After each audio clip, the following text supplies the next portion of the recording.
ಶ್ರೀಗುರುಭ್ಯೋ ನಮಃ ಪರಮಗುರುಭ್ಯೋ ನಮಃ ಶ್ರೀಮದಾನಂದತೀರ್ಥಭಗವತ್ಪಾದಾಚಾರ್ಯಗುರುಭ್ಯೋ ನಮಃ ಹರಿ ಓಂ ಸೃಷ್ಟಿಸ್ಥಿತ್ಯಪ್ಯೇಹಾನಿಯತಿರ್ಷಿತಮೋ ಬಂಧಮೋಕ್ಷಾಶ್ಚಯಸ್ಮಾತ್ ಅಸ್ಯ ಶ್ರೀಬ್ರಹ್ಮರುದ್ರಪ್ರಭೃತಿಸುರನರದ್ವಿಷಶತ್ರುತ್ಮಕಸ್ಯ ವಿಷ್ಣೋರ್ವ್ಯಸ್ತಾಃ ಸಮಸ್ತಾಃ ಸಕಲಗುಣನಿಧಿಃ ಸರ್ವದೋಷೋ ವ್ಯಪೇತಃ ಪೂರ್ಣಾನಂದಾವ್ಯಯೋ ಯೋ ಗುರುರಪಿ ಪರಮಶ್ಚಿಂತಯೇತಂ ಮಹಾಂತಂ ಜನ್ಮಾದ್ಯಸ್ಯೇತೋನ್ಮಯಾದಿತರತಶ್ಚಾರ್ಥೇಷ್ವವಿಘ್ನಸ್ವರಾಟ್ ತೇನೇ ಬ್ರಹ್ಮಹೃದಾಯಾದಿಕವಯೇ ಮುಹ್ಯಂತಿ ಯಂ ಸೂರಯಃ ತೇಜೋ ವಾರಿಮೃದಾಂ ಯಥಾ ವಿನಿಮಯೋ ಯತ್ರ ತ್ರಿಸರ್ಗೋ ಮೃಷಾ ಧಾಮ್ನಾ ಸ್ವೇನ ಸದಾ ನಿರಸ್ತಕುಹಕಂ ಸತ್ಯಂ ಪರಂ ಧೀಮಹಿ ಯಸ್ಯಾ ಕಟಾಕ್ಷಮಾತ್ರೇಣ ಬ್ರಹ್ಮರುದ್ರೇಂದ್ರಪೂರ್ವಕಾಃ ಸುರಾः ಸ್वीयपदान्यापुः सा लक्ष्मीर्मे प्रसीदतु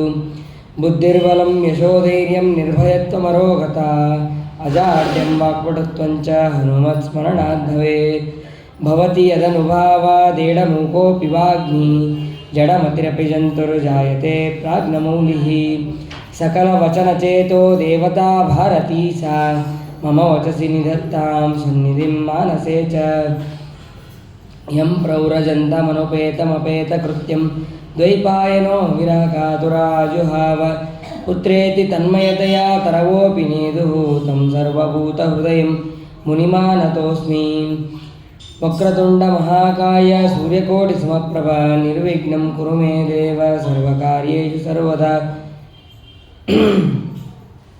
यस्य वाक्कामधेनुर्नः कामितार्थान् प्रयच्छति सेवेतं जययोगीन्द्रं कामवाणच्चिदं सदा श्रीसत्यवरदुग्धाब्धेः उत्थिता जगती तले सुधा श्रीसत्यधर्माख्या पावये स्मरतस्ततः सत्यधर्माब्धिसम्भूतः चिन्तामणि विजृम्भितः सत्यसङ्कल्पकल्पद्रुः कल्पयेत् कामधुं मम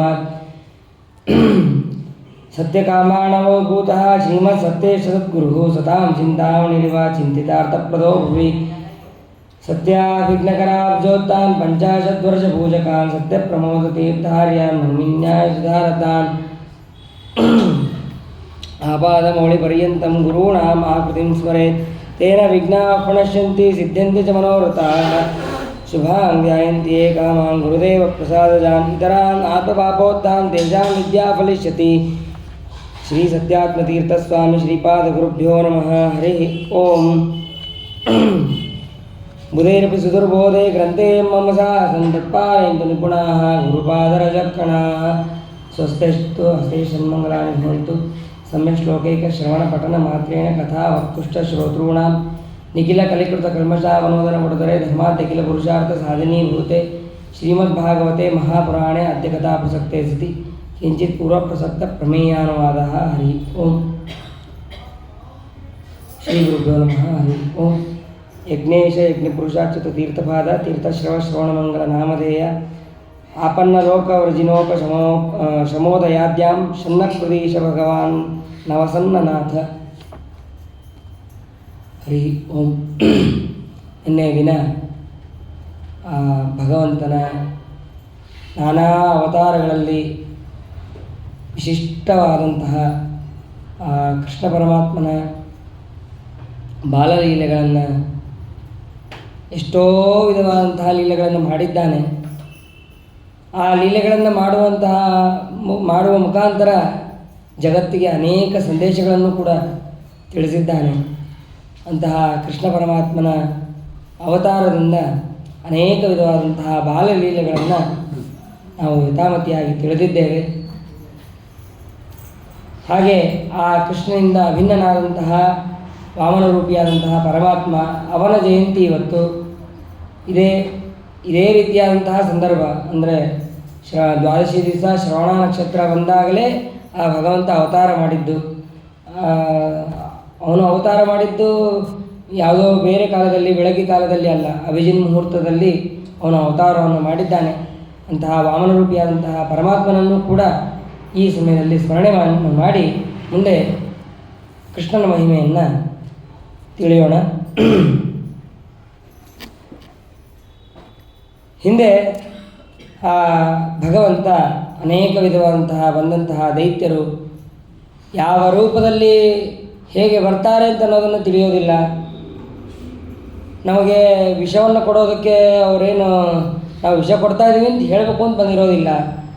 ಭಾರೀ ಸ್ಫುರದ್ರೂಪಿಯಾಗಿ ಬಂದಂತಹ ಪೂತನ ಅವಳು ಮೈ ತುಂಬ ವಿಷವನ್ನು ಧಾರಿಸಿಕೊಂಡು ಅವಳು ಬಂದಿದ್ಲು. ಅಂತಹ ಪೂತನೆ ಅವಳನ್ನು ಕೂಡ ಭಗವಂತ ಸಂಹಾರ ಮಾಡಿದ್ದಾನೆ.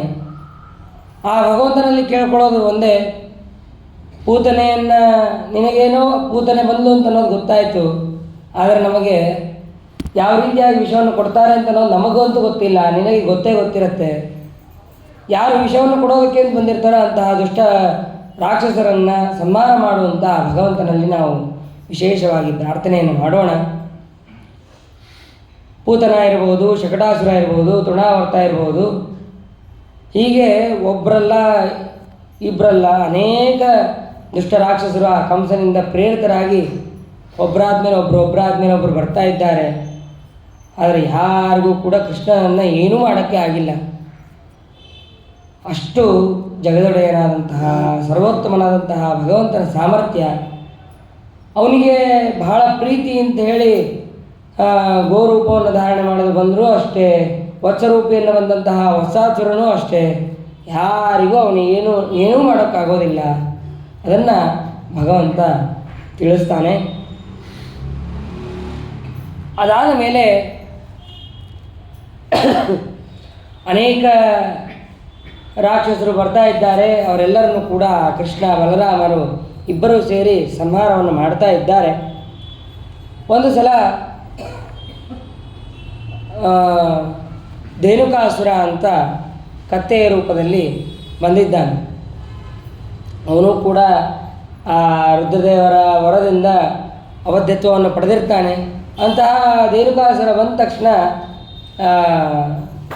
ಇಷ್ಟೊಂದು ಕೃಷ್ಣ ಸಂಹಾರ ಮಾಡಿರ್ತಾನೆ. ಬಲರಾಮ ನಾನು ಒಂದು ಸ್ವಲ್ಪ ಮಾಡ್ತೀನಿ ಅಂತ ಹೇಳಿ ಆ ಧೇನುಕಾಸುರನನ್ನು ಅವನ ಕಾಲನ್ನು ಹಿಡಿದು ಗರಗರ ತಿರುಗಿಸಿ ಎತ್ತಿ ಒಗಿತಾನೆ.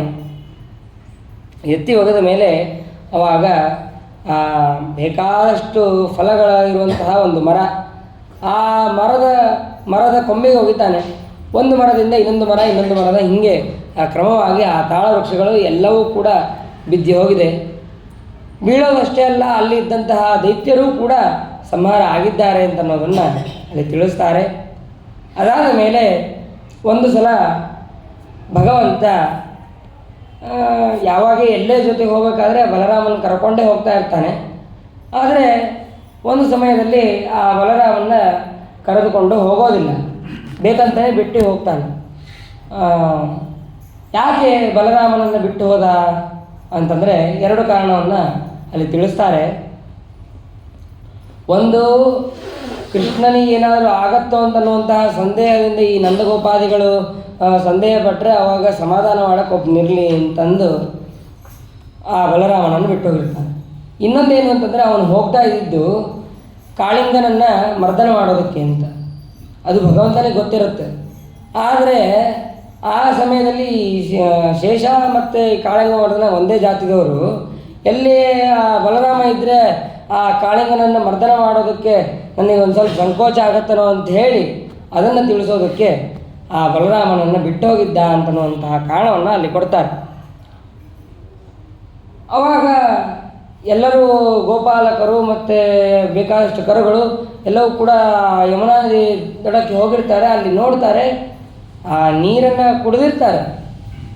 ನೀರು ಕುಡಿದ ತಕ್ಷಣ ಎಲ್ಲರೂ ಮೂರ್ಛೆಯನ್ನು ಹೊಂದಿರ್ತಾರೆ. ಆವಾಗ ಭಗವಂತ ಅಲ್ಲಿ ಬಂದು ಅವರನ್ನು ನೋಡ್ತಾನೆ. ನೋಡಿದ ತಕ್ಷಣ ಅವರೆಲ್ಲರೂ ಕೂಡ ಎಚ್ಚರವನ್ನು ಹೊಂದಿದ್ದಾರೆ.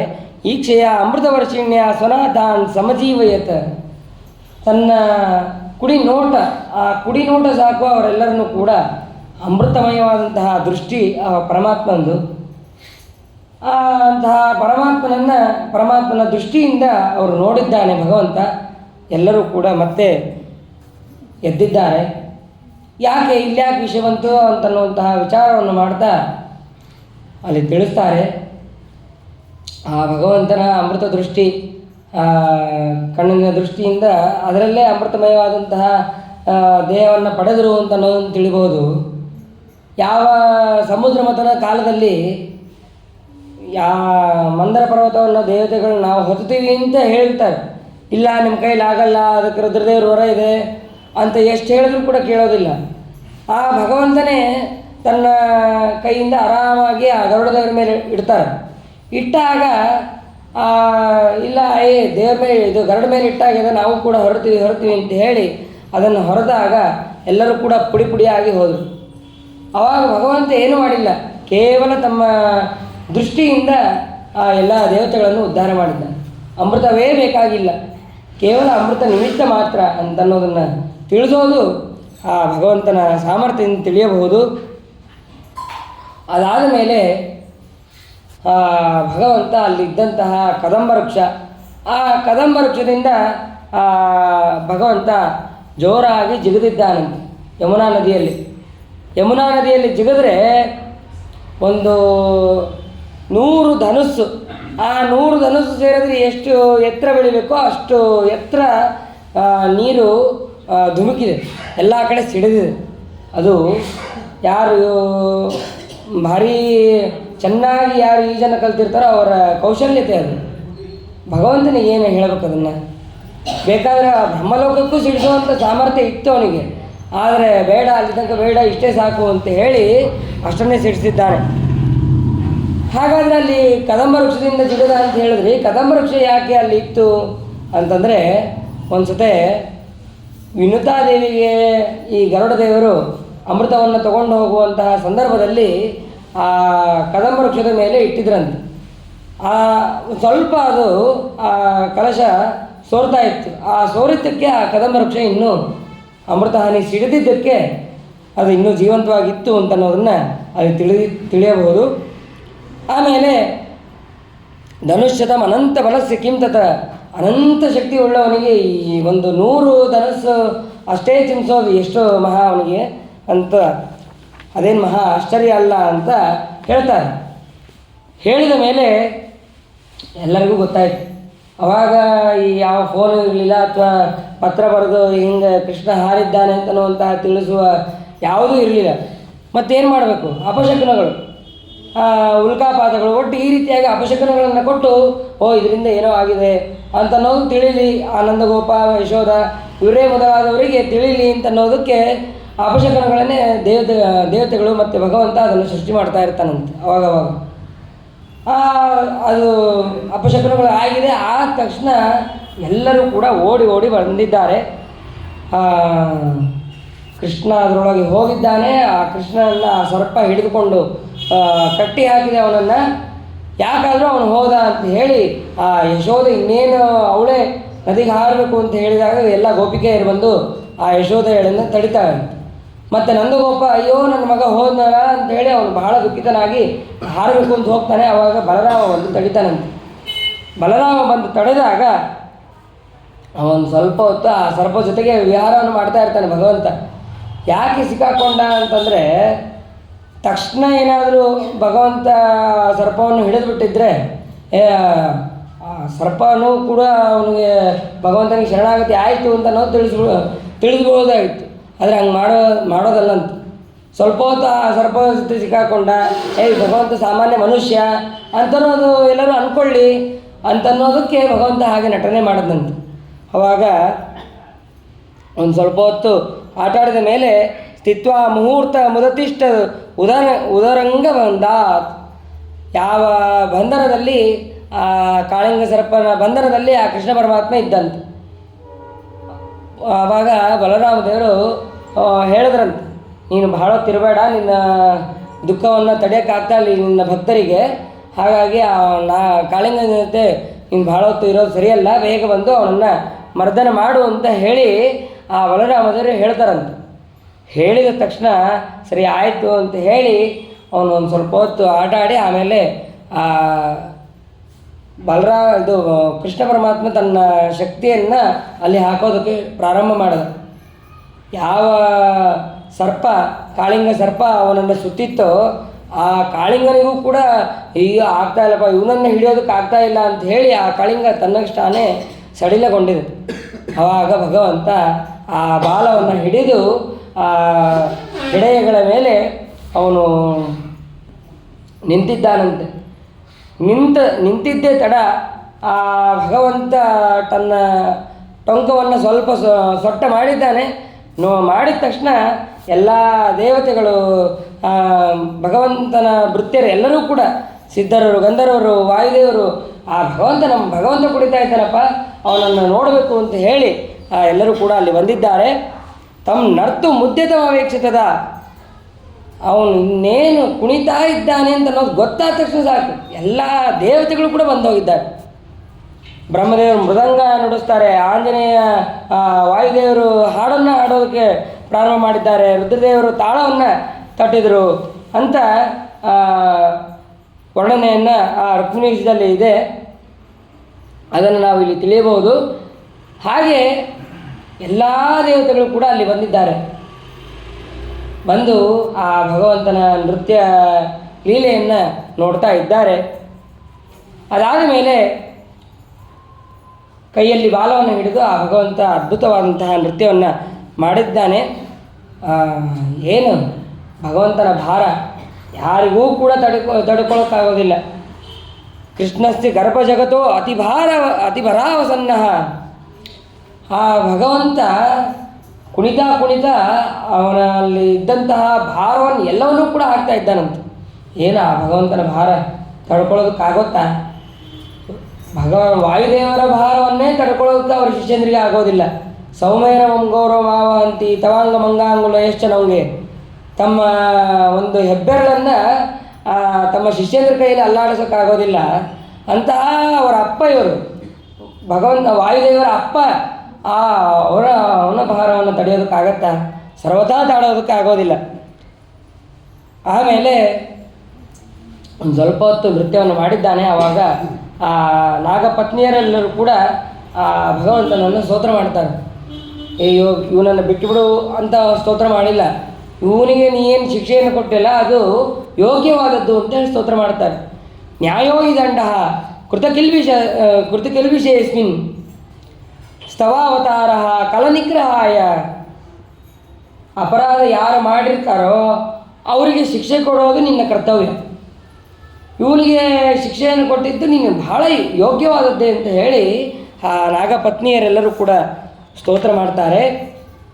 ದುಷ್ಟರನ್ನು ಶಿಕ್ಷೆ ಕೊಡೋದಕ್ಕೆ ನೀ ಅವತಾರ ಮಾಡಿದ್ದು, ಶಿಷ್ಟರನ್ನು ರಕ್ಷಣೆ ಮಾಡೋದಕ್ಕೆ ನೀ ಅವತಾರ ಮಾಡಿದ್ದು ಅಂತ ಅವರು ಸ್ತೋತ್ರವನ್ನು ಮಾಡ್ತಾರೆ. ಹಾಗಂತೇಳಿ ನೀನು ಅನುಗ್ರಹ ಮಾಡಿದೀಯ, ಅದನ್ನು ನಾವು ಸರ್ವಥಾ ಅದನ್ನು ನೀನು ಅನುಗ್ರಹ ಮಾಡಿದ್ದು ಸರಿ ಅಂತಲೇ ಭಾವಿಸ್ತೇವೆ ಹೊರತು ಅದನ್ನು ದೋಷ, ಅದರಿಂದ ಮತ್ತೆ ನಾವು ನಿನ್ನನ್ನು ದ್ವೇಷ ಮಾಡ್ತೀವಿ ಅಂತ ಸರ್ವಥಾ ನಾವು ತಿಳಿಯೋದಿಲ್ಲ. ಹಾಗೇನಾದರೂ ತಿಳಿದ್ರೆ ಅವರು ಅಂದಂಥ ಮಸಿಗೆ ಹೋಗ್ತಾರಂತೆ. ಭಗವಂತ ಮಾಡಿದಂತಹ ಅನುಗ್ರಹವನ್ನು ಅನುಗ್ರಹ ಅಥವಾ ಅವನೇನಾದ್ರು ಶಿಕ್ಷೆ ಕೊಟ್ಟಿರ್ತಾನೆ, ಆ ಶಿಕ್ಷೆಯನ್ನು ಅನುಗ್ರಹ ಅಂತ ತಿಳಿಯೋದೇನೆ ಭಗವಂತನನ್ನು ದ್ವೇಷ ಮಾಡೋದಕ್ಕೆ ಪ್ರಾರಂಭ ಮಾಡಿದರೆ ಅವನಿಗೆ ಶಿಕ್ಷೆಯೇ ಆಗತ್ತೆ, ಅಂಧತಮಸ್ಸೇ ಆಗತ್ತೆ ಅಂತ ಅನ್ನೋದನ್ನು ಕೂರ್ಮ ಪುರಾಣದ ವಾಕ್ಯವನ್ನು ಕೊಟ್ಟು ಶ್ರೀಮದ್ ಆಚಾರ್ಯರು ಅಲ್ಲಿ ತಿಳಿಸ್ತಾರೆ. ಅನುಗ್ರಹೋಯಂ ಭವತಾ ಕೃತೋ ಹೀನೋ ದಂಡೋಸತಾಂತೆ ಖಲು ಕಲ್ಮಶಾಪಃ ಅಂತ ನಾಗಪತ್ನಿಯರು ಸ್ತೋತ್ರ ಮಾಡ್ತಾರೆ. ನನಾಕಪೃಷ್ಟಂ ನ ಚ ಪಾರಮೇಷ್ಟ್ಯಂ ನ ಸಾರ್ವಭೌಮಂ ನ ಸಾಧಿಪತ್ಯಂ ನಯೋಗ ಸಿದ್ಧಿರ ಪುನರ್ಭವಂಬ ವಾಂಚಂತಿ ತೋತ್ಪಾದ ರಜಪ್ರಪನ್ನಾಹ. ನಿನ್ನ ಪಾದಧೂಳಿಯನ್ನು ಆಶ್ರಯಿಸಿದವರು ಸ್ವರ್ಗವನ್ನು ಸರ್ವಥಾ ಬಯಸೋದಿಲ್ಲ, ಸಾರ್ವಭೌಮ ಪದವಿಯನ್ನೂ ಕೂಡ ಬಯಸೋದಿಲ್ಲ, ಬ್ರಹ್ಮ ಪದವಿಯೂ ಕೂಡ ಅವರಿಗೆ ಬೇಡ. ಮತ್ತು ಹಾಗಾದರೆ ಅವ್ರಿಗೆ ಏನು ಅಪೇಕ್ಷೆ ಪಡ್ತಾರೆ ಅಂತಂದರೆ ಅವ್ರು ಏನೂ ಕೂಡ ಅಪೇಕ್ಷೆ ಪಡೆಯೋದಿಲ್ಲ, ಮುಕ್ತಿಯನ್ನೂ ಕೂಡ ಅಪೇಕ್ಷೆ ಪಡೋದಿಲ್ಲ. ನಿನ್ನ ಪಾದದ ಧೂಳಿ, ಆ ಧೂಳಿ ಹೊಂದಿದ್ರೆ ಸಾಕು, ನಿನ್ನ ಅನುಗ್ರಹ ಹೊಂದಿದ್ರೆ ಸಾಕಪ್ಪ, ಇನ್ನೇನೇನೇನು ಬೇಡ ಅಂತನ್ನುವಂತಹ ಅಪೇಕ್ಷೆಯನ್ನು ಅವರು ಪಡಿತಾರೆ ಅಂತ ಹೇಳಿ ಇಷ್ಟೆಲ್ಲವನ್ನು ಕೂಡ ಸ್ತೋತ್ರವನ್ನು ಮಾಡಿದ್ದಾರೆ. ಮಾಡಿದ ಮೇಲೆ ಆವಾಗ ಭಗವಂತ ಹೇಳ್ತಾನೆ, ನೀವು ಇಲ್ಲಿರಬೇಡ್ರಿ, ಇಲ್ಲಿದ್ದರೆ ಎಲ್ಲ ನಮ್ಮ ಗೋಪಾಲಕರಿಗೆ ಗೋವುಗಳಿಗೆ ಎಲ್ಲರಿಗೂ ಕೂಡ ತೊಂದರೆ ಆಗತ್ತೆ, ಹಾಗಾಗಿ ನೀವು ಇರೋದು ಬೇಡ, ರಮಣಕ ದ್ವೀಪಕ್ಕೆ ಹೋಗ್ರಿ ಅಂತ ಆ ಭಗವಂತ ಆಜ್ಞೆ ಮಾಡ್ತಾನೆ. ಅಲ್ಲಪ್ಪ, ನಾವು ರಮಣಕ ದ್ವೀಪದಿಂದನೇ ಬಂದಿದ್ದು, ಅಲ್ಲಿ ಗರುಡನ ಕಾಟ ತಡೆಯಲಾರ್ದೇ ನಾವು ಇಲ್ಲಿ ಬಂದಿದ್ದು, ಮತ್ತೆ ನೀವು ನಂಗೆ ಅಲ್ಲೇ ಹೋಗು ಅಂತ ಹೇಳ್ತಾ ಇದೆಯಲ್ಲ. ಇಷ್ಟು ದಿವಸ ಗರುಡ ನಿಮಗೆ ಯಾವುದಕ್ಕೆ ತೊಂದರೆ ಕೊಡ್ತಾ ಇದ್ದ? ನನ್ನ ಪಾದ ಚಿಹ್ನೆಗಳು ಇರಲಿಲ್ಲ ಅಂತ ಅನ್ನೋದು ತೊಂದರೆ ಕೊಡ್ತಾ ಇದ್ದ. ನನ್ನ ಪಾದ ಚಿಹ್ನೆಯನ್ನು ಅವನು ನೋಡಿದ ಮೇಲೆ ಅವನು ವಿಶೇಷವಾಗಿ ಅವನು ನನ್ನನ್ನು ಗೌರವನ್ನೇ ಕೊಡ್ತಾನೆ ಹೊರತು ದ್ರೋಹ ಅಂತೂ ಸರ್ವತಾ ಮಾಡೋದಿಲ್ಲ.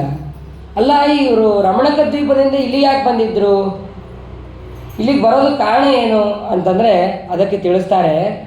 ಆ ರಮಣಕ ದ್ವೀಪದಲ್ಲಿ ನಿತ್ಯ ಆ ಗರುಡನಿಗೆ ಆಹಾರ ಅಂಥೇಳಿ ಒಂದು ಸ್ವಲ್ಪ ಅನ್ನವನ್ನು ಅಥವಾ ಆಹಾರವನ್ನು ಕೊಡಬೇಕಾಗಿತ್ತು. ಆದರೆ ಈ ಕಾಳಿಂಗ ಸರ್ಪ ಏನು ಮಾಡಿರ್ತಾನೆ ಅಂತಂದರೆ ನಾಯಕ ಆಹಾರ ಕೊಡಬೇಕು ಅಂತ ಸ್ವಲ್ಪ ಅಹಂಕಾರದಿಂದ ಮಾತಾಡಿ ನಾನು ಕೊಡೋದಿಲ್ಲ ಅಂತ ಹೇಳಿರ್ತಾನೆ. ಹೇಳಿದಾಗ ಹಾಗಾದರೆ ನಿನ್ನನ್ನು ನಾನು ಹಿಡಿದು ತಿಂದು ಹಾಕ್ಬಿಡ್ತೀನಿ ಅಂತ ಹೇಳಿ ಬಂದಿರ್ತಾನೆ ಆ ಗರುಡ. ಮತ್ತು ಗರುಡ ಅಲ್ಲಿ ಯಾಕೆ ಬರ್ತಿದ್ದ ಅಂತಂದರೆ ಅಲ್ಲಿ ಮೀನುಗಳು ಬಹಳ ಸಿಗೋದಂತೆ. ಆ ಮೀನುಗಳು ಸಿಕ್ಕ ತಕ್ಷಣ ಅದನ್ನು ತಗೊಂಡು ತಿನ್ನಬೇಕು ಅಂತಂದು ಗರುಡ ಕಾಯ್ತಾ ಇರ್ತಿದ್ದ. ಅದಕ್ಕೆ ರಮಣಕ ದ್ವೀಪದಲ್ಲಿ ಬರ್ತಾ ಇರ್ತದೆ. ಮತ್ತು ಹಾಗಾದರೆ ಇಲ್ಲಿ ಯಮುನಾ ನದಿಯಲ್ಲಿ ಮೀನುಗಳು ಇರಲಿಲ್ವೇನೋ, ಅಲ್ಲಿ ಗರುಡ ಬರ್ತಾ ಇರಲಿಲ್ವೇನೋ ಅಂತಂದರೆ ಅದಕ್ಕೆ ಸೌಬರಿ ಋಷಿಗಳ ಶಾಪ ಇರ್ತದಂತೆ. ಸೌಬರ ಋಷಿಗಳಿಗೆ ಈ ಮೀನಿನ ಮೇಲೆ ಸ್ವಲ್ಪ ಪ್ರೀತಿ ಜಾಸ್ತಿ. ಯಾಕೆ ಅಂತಂದರೆ ಆ ಮೀನಿನ ಸಂಘವನ್ನು ನೋಡೇ ಅವರು ಮದುವೆ ಆಗಿರ್ತಾರೆ. ಹಾಗಾಗಿ ಮೀನಿನ ಮೇಲೆ ಸ್ವಲ್ಪ ಅಂತಃಕರಣ ಜಾಸ್ತಿಯಿಂದ ನೀನು ಯಮುನಾ ನದಿಗೆ ಬರೋಂಗಿಲ್ಲ, ಬಂದರೆ ನಿನಗೆ ದೋಷ ಉಂಟಾಗತ್ತೆ ಅಂತ ಹೇಳಿ ಸೌಬರ ಋಷಿಗಳು ಶಾಪವನ್ನು ಕೊಟ್ಟಿರ್ತಾರೆ. ಆ ಸೌಬರ ಋಷಿಗಳ ಶಾಪವನ್ನು ಅವನೇನು ತಗೋಬೇಕು ಅಂತೇನು ಇರೋದಿಲ್ಲ. ಆ ಸೌಬರ ಋಷಿಗಳಿಗಿಂತ ಬಹಳ ತಾರತಮ್ಯದಲ್ಲಿ ಬಹಳ ದೊಡ್ಡವನು ಗರುಡ. ಆದರೂ ಕೂಡ ಇರಲಿ ಅಂತ ಹೇಳಿ ಅವರ ಶಾಪವನ್ನು ಸ್ವೀಕಾರ ಮಾಡಿರ್ತಾನೆ. ಆದ್ದರಿಂದ ಅಲ್ಲಿ ಯಮುನಾ ನದಿಗೆ ಬಂದಿರೋದಿಲ್ಲ. ಆ ವಿಷಯ ಈ ಕಾಳಿಂಗನಿಗೆ ಗೊತ್ತಿರೋದು. ಅದಕ್ಕೆ ಇವನು ಅಲ್ಲಿ ಬಂದಿರ್ತಾನೆ. ಇಷ್ಟ ಎಲ್ಲ ಆದಮೇಲೆ ಇನ್ನೇನು ನಿನಗೆ ತೊಂದರೆ ಆಗೋದಿಲ್ಲ, ನೀನು ಆರಾಮಾಗಿ ಅಲ್ಲಿ ರಮಣಕ ದ್ವೀಪಕ್ಕೆ ಹೋಗು ಅಂತ ಆ ಭಗವಂತ ಹೇಳಿ ಕಳಿಸ್ತಾನೆ. ಕಳೆದ ಮೇಲೆ ಭಗವಂತ ಎದ್ದು ಬರ್ತಾನೆ. ಎದ್ದು ಬಂದ ತಕ್ಷಣ ನಂದಗೋಪ, ಯಶೋಧ ಎಲ್ಲರಿಗೂ ಕೂಡ ಭಗವಂತನನ್ನು ಆಲಿಂಗನ ಮಾಡಿಕೊಂಡು ಅಂತೂ ನಿನಗೇನು ತೊಂದರೆ ಆಗಲಿಲ್ಲ ಅಂತೆಲ್ಲ ಮಾತುಕತೆಗಳನ್ನೆಲ್ಲ ಹೇಳ್ತಾರೆ. ಅದಾದ ಮೇಲೆ ಬಲರಾಮ ದೇವರು ಬಂದು ಆ ಕೃಷ್ಣ ಪರಮಾತ್ಮನನ್ನು ಆಲಿಂಗ ಮಾಡಿಕೊಂಡು ಅವನೇನು ಈ ರೀತಿಯಾಗಿ ಹೇಳೋದಿಲ್ಲ, ನಿನ್ನ ಸಾಮರ್ಥ್ಯ ಏನು ಅಂತ ಅನ್ನೋದು ನನಗೆ ಗೊತ್ತಿತ್ತು. ಹಾಗಾಗಿ ಅವರು ಅಲ್ಲಿ ನಗ್ತಾರಂತೆ. ರಾಮಶ್ಚ ಅಚ್ಯುತಮ ಆಲಿಂಗ್ಯ ಜಹಾಸ ಅಸ್ಯ ಅನುಭಾವಿತ. ಆ ಭಗವಂತನ ಸಾಮರ್ಥ್ಯವನ್ನು ತಿಳಿದಂತಹ ಬಲರಾಮದೇವರು ಕೇವಲ ನಕ್ಕರಷ್ಟೇ. ಹಾಗಾಗಿ ಅಲ್ಲೇನು ಮಾತಾಡೋದಿಲ್ಲ ಅಂತ ಅನ್ನೋದನ್ನು ಅಲ್ಲಿ ತಿಳಿಸ್ತಾರೆ. ಇಷ್ಟಾದಾಗ ಇಷ್ಟೆಲ್ಲ ಆಗೋಷ್ಟೊತ್ತಿಗೆ ಸಾಯಂಕಾಲ ಆಗಿಬಿಟ್ಟಿರ್ತದೆ. ಸಾಯಂಕಾಲ ಆಗಿ ಎಲ್ಲರಿಗೂ ಕೂಡ ಸುಸ್ತಾಗಿರುತ್ತದೆ. ಅವರು ಇನ್ನೇನು ಮತ್ತೆಲ್ಲಿ ಆ ವೃಂದಾವನಕ್ಕೆ ಹೋಗೋದು, ಇಲ್ಲೇ ಇದ್ರಾಯ್ತು ಅಂತ ಹೇಳಿ ಅವರು ಆ ರಾತ್ರಿಯನ್ನು ಹೇಗಿದ್ದರೂ ಆ ಭಗವಂತನ ಸನ್ನಿಧಾನದಿಂದ ಆ ನದಿ ಶುದ್ಧವಾಗಿರುತ್ತೆ, ಆ ನೀರನ್ನೇ ಕುಡಿದು ಅಲ್ಲೇ ವಿಶ್ರಾಂತಿಯನ್ನು ಪಡಿತಾರೆ. ಇಷ್ಟಾದ ಮೇಲೆ ವಿಶ್ರಾಂತಿಯನ್ನು ಪಡೆಯುವಂತಹ ಆ ಸಂದರ್ಭದಲ್ಲಿ ಘೋರವಾದಂತಹ ಕಾಡ್ಗಿಚ್ಚು ಅಂತ ಅನ್ನೋದು ಪ್ರಾರಂಭ ಆಗಿದೆ. ಆ ರಾತ್ರಿಯಲ್ಲಿ ಮತ್ತೆ ಭಗವಂತನನ್ನು ಶರಣು ಹೊಂದಿದ್ದಾರೆ ಎಲ್ಲರೂ ಕೂಡ. ನಮ್ಮನ್ನು ರಕ್ಷಣೆ ಮಾಡು ಅಂತ. ಅವಾಗ ಭಗವಂತ ಕ್ಷಣಕಾಲದಲ್ಲಿ ಆ ಅಗ್ನಿಯನ್ನು ಪಾನವನ್ನು ಮಾಡಿದ್ದಾನೆ. ತಮಗ್ನಿಮ ಪಿಬಂತಿ ಇವರು ಅನಂತ ಶಕ್ತಿ ದೃಕ. ಭಗವಂತ ಅನಂತ ಶಕ್ತಿಯುಳ್ಳಂತಹ ಪರಮಾತ್ಮ ಅದನ್ನು ಅನಾಯಾಸವಾಗಿ ಪಾನವನ್ನು ಮಾಡಿದ್ದಾನೆ. ಇಲ್ಲಿ ಭಗವಂತನ ಮಹಿಮೆಯನ್ನು ಅದೇನು ಸಾಮಾನ್ಯ ಅಲ್ಲ, ಆಶ್ಚರ್ಯ ಏನಲ್ಲ ಅಂತ ಮತ್ತೆ ವಾದರಾಜರು ಹೇಳ್ತಾರೆ. ಅಗ್ನಿ ಅಗ್ನಿಯನ್ನು ಪಾನ ಮಾಡಿದ್ದು ಅದೇನು ಆಶ್ಚರ್ಯ ಅಲ್ಲ. ಯಾಕೆ, ಅದೇನು ಬೇರೆ ಕಡೆ ಹೋಗಿದ್ದಾನ, ಅಗ್ನಿ ಎಲ್ಲಿ ಹುಟ್ಟಿದೆಯೋ ಅಲ್ಲೇ ಹೋಗಿದೆ ಅಂತ ವಾದರಾಜರು ಹೇಳ್ತಾರೆ. ಸ್ತುವಂತು ಸರ್ವೇ ವನವನ್ನಿಪಾನ. ಆ ಭಗವಂತ ಎಲ್ಲರೂ ಕೂಡ ಸ್ತೋತ್ರ ಮಾಡಿದ್ರೆ ಅವನು ಕಾಡಿಗಿಚ್ಚು ಕುಡ್ದ ಅದೇನು ಮಹಾ ಆಶ್ಚರ್ಯ ಅಲ್ಲ. ಯಾಕೆ ಅಂತಂದರೆ ಅವನು ಯಾವುದರಿಂದ ಹುಟ್ಟಿದ್ದು, ಆ ಭಗವಂತನ ಮುಖದಿಂದನೇ ಹುಟ್ಟಿದ್ದು. ಮುಖಾದಿಂದ್ರಶ್ಚಾಗ್ನಿಶ್ಚ ಅಂಥೇಳಿ ವೇದವು ಕೂಡ ಹೇಳುತ್ತೆ. ಅಂತಹ ಮುಖದಿಂದ ಹುಟ್ಟಿದಂತಹ ಅಗ್ನಿ ತನ್ನ ಮನೆಗೆ ತಾನು ಹೋಗಿದ್ದಾನೆ ಅಷ್ಟೇ. ಹಾಗಾದರೆ ಅದೇನು ಆಶ್ಚರ್ಯ ಅಲ್ಲ ಅಂತ ಅನ್ನೋದನ್ನು ವಾದರಾಜರು ಅಲ್ಲಿ ತಿಳಿಸ್ತಾರೆ. ಅದಾದ ಮೇಲೆ ಎಲ್ಲ ಜನರನ್ನು ಕೂಡ ಗೋವುಗಳನ್ನು ಭಗವಂತ ರಕ್ಷಣೆ ಮಾಡಿದ್ದಾನೆ. ಅದಾದ ಮೇಲೆ ಒಂದು ಸಲ ಅನೇಕ ಹೀಗೆ ಕ್ರೀಡೆಗಳನ್ನು ಆಟ ಆಡೋದು, ಒಂದೊಂದು ದಿವಸ ಒಂದೊಂದು ರೀತಿಯಾದಂತಹ ಆಟಗಳನ್ನು ಭಗವಂತ ಅಲ್ಲೇ ಹೇಳಿಕೊಡೋದು, ಅದನ್ನೇ ಆಟ ಆಡೋದು. ಹೀಗೆ ಭಗವಂತ ಅಲ್ಲಿ ಮಾಡ್ತಾ ಇದ್ದ. ಒಂದು ಸಲ ಈ ಪ್ರಲಂಬ ಅಂತನ್ನುವನು ಬರ್ತಾನೆ. ಅವನೊಬ್ಬ ಮಹಾ ಅಸುರ. ಆ ಅಸುರ ಗೋಪಾಲಕರ ವೇಷದಲ್ಲಿ ಬಂದು ನಾನು ನಿಮ್ಮ ಜೊತೆ ಆಟ ಆಡೋದಕ್ಕೆ ಬರ್ತೀನಿ, ನನ್ನನ್ನು ಕೂಡ ಸೇರಿಸ್ಕೊಡ್ರಿ ನೀವು ಅಂತ ಹೇಳಿ ಅವನನ್ನು ಆಯಿತು, ಅದು ಭಗವಂತನಿಗೆ ಗೊತ್ತಾಗತ್ತೆ. ಗೊತ್ತಾದ ತಕ್ಷಣ ಇವನು ನಮ್ಮ ಗುಂಪಿನಲ್ಲೇ ಇರಲಿ ಅಂತೇಳಿ 2 ಗುಂಪನ್ನು ಮಾಡ್ತಾರೆ. ಒಂದು ಬಲರಾಮನ ಗುಂಪು, ಒಂದು ಕೃಷ್ಣನ ಗುಂಪು ಅಂತೇಳಿ 2 ಗುಂಪನ್ನು ಮಾಡ್ತಾರೆ. ಆ ಆಟದ ನಿಯಮ ಏನು ಅಂತಂದರೆ, ಒಂದು ಭಾಂಡೀರ ಮರ. ಆ ಭಾಂಡೀರ ಮರ ತನಕ ಯಾರು ಸೋಲ್ತಾರೋ ಅವರು ಸೋತವರು ಗೆದ್ದವ್ರನ್ನ ಹೊತ್ಕೊಂಡು ಕರ್ಕೊಂಡು ಹೋಗಬೇಕು. ಇದು ಆಟದ ನಿಯಮ. ಆ ಭಾಂಡೀರ ಮರ ಸ್ವಲ್ಪ ದೂರ ಇರುತ್ತೆ, ಅಲ್ಲಿ ತನಕ ಎತ್ಕೊಂಡು ಹೋಗಬೇಕು ಅಂತ ಅನ್ನೋದು ಆಟದ ನಿಯಮ. ಅದರಂತೆ ಅಲ್ಲಿ ಈ ಪ್ರಲಂಬಾಸುರನನ್ನು ಬೇಕಂತ ಕೃಷ್ಣ ತನ್ನ ಗುಂಪಿನಲ್ಲಿ ಕರ್ಕೊತಾನೆ. ಈ ಬಲರಾಮನ ಗುಂಪಿನಲ್ಲಿ ಶ್ರೀರಾಮ ಮತ್ತು ಇನ್ನೊಬ್ಬ ಅನೇಕ ಸ್ನೇಹಿತರು ಎಲ್ಲರೂ ಕೂಡ ಅಲ್ಲಿರ್ತಾರೆ. ಆವಾಗ ಎಲ್ಲರೂ ಕೂಡ ಅಲ್ಲಿ ಆಟ ಆಡ್ತಾರೆ. ಆಟ ಆಡಿದ ಮೇಲೆ ಅವಾಗ ಪ್ರಲಂಬ ಅನ್ಕೊತಾನಂತೆ, ನಾನು ಕೃಷ್ಣನನ್ನು ಕೊಲ್ಲೋದಕ್ಕೆ ಅಂತ ಬಂದೆ, ಆದರೆ ಕೃಷ್ಣನನ್ನು ಕೊಲ್ಲೋಕ್ಕಾಗೋದಿಲ್ಲ, ಯಾಕಂದರೆ ಅವನ ಗುಂಪಿನಲ್ಲೇ ನಾನು ಕರ್ಕೊಂಡಿದ್ದಕ್ಕೆ ನಾನು ಅವ್ನು ಕೊಲ್ಲೋದಕ್ಕಾಗೋದಿಲ್ಲ, ಹಾಗಾದರೆ ಬಲರಾಮನನ್ನು ಕೊಂದರಾಯಿತು ಅಂತ ಹೇಳಿ ಅವನು ವಿಚಾರವನ್ನು ಮಾಡಿರ್ತಾನೆ. ಬಲರಾಮನನ್ನು ಕೊಲ್ಲಬೇಕು ಅಂತಂದರೆ ಈ ಕಡೆ ಇವನು ಪ್ರಲಂಬ ಅವನು ಬೇಕಂತ ಸೋಲ್ಬೇಕು. ಆ ಕಡೆ ಶ್ರೀರಾಮ ಬಲರಾಮ ಅವರೆಲ್ಲ ಗುಂಪಿನಲ್ಲಿ ಶ್ರೀರಾಮ ಸೋಲ್ತಾನೆ, ಕೃಷ್ಣ ಗೆದ್ದಿರ್ತಾನೆ. ಕೃಷ್ಣನನ್ನು ಆ ಶ್ರೀರಾಮ ಕರೆದುಕೊಂಡು ಹೋಗ್ತಾನೆ. ಈ ಕಡೆ ಪ್ರಲಂಬ ಅವನು ಬೇಕಂತಲೇ ಸೋತಿರ್ತಾನೆ ಬಲರಾಮನಿಂದ. ಬಲರಾಮನನ್ನು ಅವನು ಹೊತ್ಕೊಂಡು ಎಲ್ಲಿ ತನಕ ಎಷ್ಟು ದೂರ ಹೋಗ್ಬೇಕಾಗಿರ್ತದೋ ಅಷ್ಟು ಶ್ರೀರಾಮ ಹೋದ ತಕ್ಷಣ ಕೃಷ್ಣನ ನಾವು ಗೆದ್ವಿ ಅಂತ ಅಂದ್ಕೊಂಡು ಅವರು ಕೆಳಗೆ ಬಿಟ್ಟುಬಿಡ್ತಾರೆ.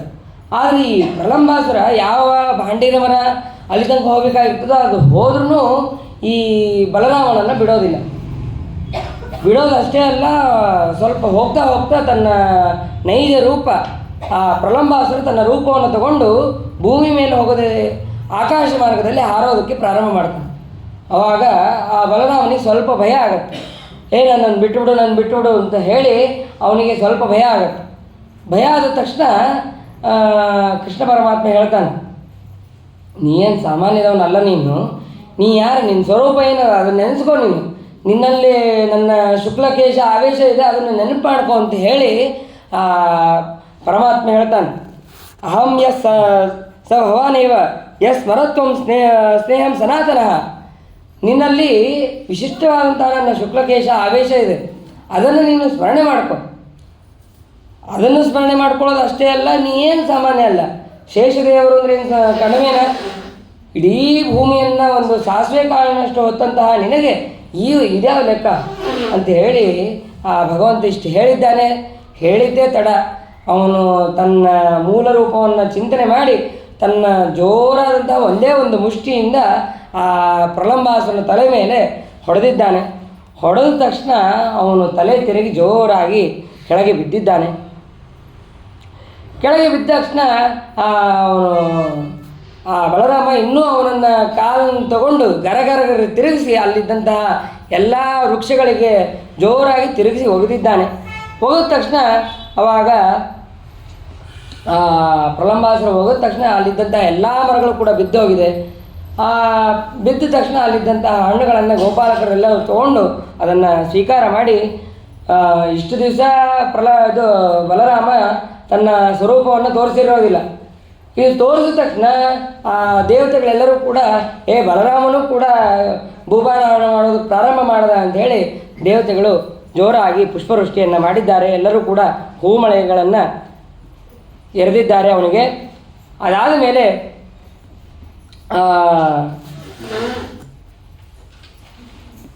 ತಾನು ಹೀಗೆ ಅನೇಕ ಮಹಿಮೆಗಳನ್ನು ಭಗವಂತ ಹಾಗೂ ಬಲರಾಮ ಇಬ್ಬರೂ ಸೇರಿ ತೋರಿಸಿ ಗೋವುಗಳನ್ನು ಮೇಯಿಸ್ಕೊಂಡು ಮನೆಗೆ ಹೋಗ್ತಾರೆ.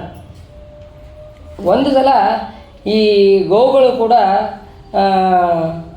ಅರಣ್ಯದಲ್ಲಿ ಮೇಯಿಸೋದು ಎಲ್ಲರೂ ಕೂಡ ಗೋಪಾಲಕರು ಎಲ್ಲರೂ ಕೂಡ ಆ ಗೋವುಗಳನ್ನು ಬಿಟ್ಟು ಹಾಗೆ ಬಂದುಬಿಟ್ಟಿದ್ದಾರೆ. ಬಂದಿದ್ದಾರೆ, ಎಲ್ಲೋದು ಗೋಗಳೆಲ್ಲೋದು ಅಂತ ಅನ್ನೋದು ಬಹಳ ಚಿಂತೆ ಆಗಿದೆ. ಅಲ್ಲಿ ಹುಡುಕಿದ್ದಾರೆ, ಎಲ್ಲೋ ಹೋದರೂ ಅದು ಕಾಣಿಸ್ತಾ ಇಲ್ಲ. ಆವಾಗ ಪರಮಾತ್ಮ ಏನು ಮಾಡಿಲ್ಲ, ತಾನಿದ್ದಂತಹ ಸ್ಥಳದಲ್ಲಿ ಆ ಗೋವುಗಳ ಒಂದೊಂದೇ ಹೆಸರನ್ನು ಇಟ್ಟು ಕರೆದಿದ್ದಾನೆ. ಆಹೂತ ಭಗವತ ಮೇಘ ಗಂಭೀರೆಯಾಗಿರ ಸ್ವನಾಮ್ನ ನಿಧಂ ಶ್ರುತ ಪ್ರತಿನೇದು ಪ್ರಹರ್ಷಿತಾ.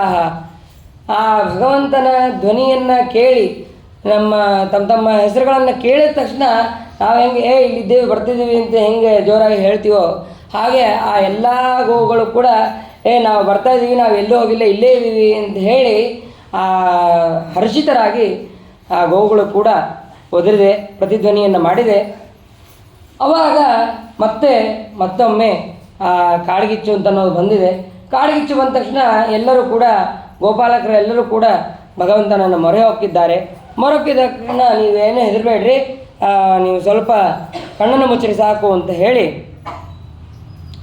ಭಗವಂತ ಎಲ್ಲರಿಗೂ ಧೈರ್ಯವನ್ನು ತುಂಬಿದ್ದಾನೆ.